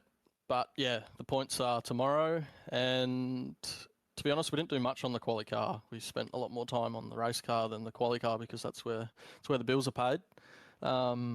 So yeah, race car feels fine. I don't have any problems with it. We've made some really, really good inroads with help from everyone having a lot of input, including Thomas, believe it or not. But no, he's been really, really fast as well. So yeah, looking forward to a good showing from our guys tomorrow if they can keep their noses clean. Final question I've got for you. Championship. You need 21st spot tomorrow to clinch it. Has that been talked about and discussed at any point? Nah. You know what happened last year. Good. That's the exact response that I wanted to know. So for me and for you, well, I think for you, I think what that says to us is that my only thought is win the race tomorrow. Yeah, absolutely. Obviously, ever since this series has come out, Lob's drivers, even though they've been in different teams, have won this race. So we'd like to keep that record going, whether it's myself, Gilly, or Luke. That's the goal for tomorrow. Mate, finally, anyone you'd like to give a big thank you and a shout out to before we let you go and enjoy the rest of your evening, because I think tonight's probably the most important night of sleep of the year. Yeah, definitely. I'll try and get some shut-eye pretty early tonight, I'd hope, just to wake up nice and fresh tomorrow. But obviously all the guys at Lobs, they've all had an immense amount of input into the setup and the direction we want to head for tomorrow, including Shane, even though he was on the fence for a bit whether he was going to do it or not. He's put the hours in, limited hours that is, that he can do it. But yeah, his knowledge and expertise is invaluable as well as Brody's. But it's all the guys at Lobs for getting it done this week. It's a busy week, and I'd like to thank all those guys, and obviously you guys for the broadcast as well. I've watched a little bit tonight, in between the ashes and whatnot. It's been a great spectacle. Yeah, mate, it's absolutely ruined my night that we had to go live right before the Ashes finished. So thanks at least for pointing that out. Mate, congratulations on that one.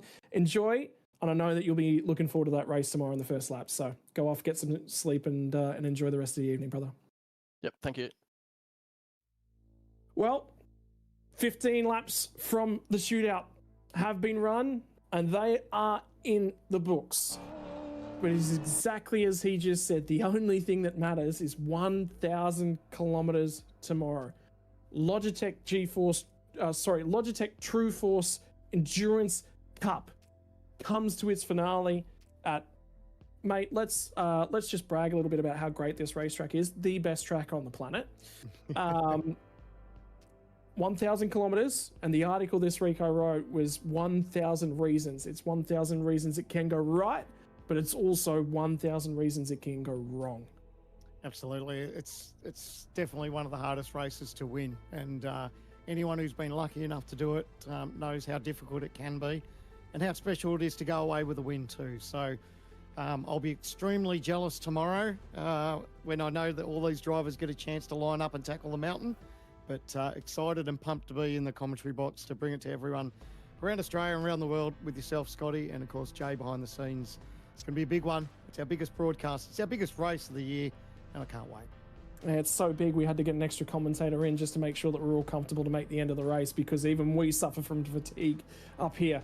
1,000 kilometers. 1,000 kilometers of this very mountain. Mount Panorama Bathurst, the Logitech V8 Pro Invitational Series. Live coverage tomorrow, Sunday, the 23rd of November from 11 a.m. AEDT. Man, we'd be in trouble if it was 11 p.m. AEDT. But we will see you all there. There's gridding, there's a little bit of preamble to go, and then we let them loose. V8 supercars. There'll be a lot of them at the mountain tomorrow. You cannot afford to miss this.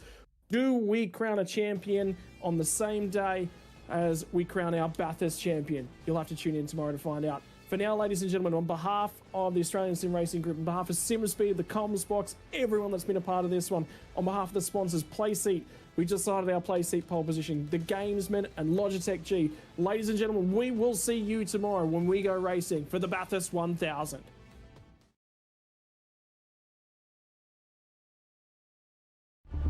You've always felt it, that spark, that pull. Watching the greats carve through history. Every turn, risk, reward. Now you don't just watch, you step inside. You take the wheel.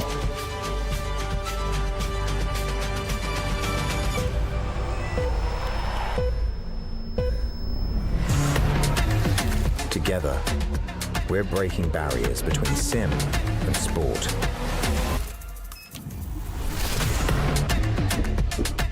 Setting a new standard for performance. So with the power in your palms, the roar in your ears, and the position of a pro, let's turn dream to drive and play to podium. Our legacy, now yours. Welcome to the grid.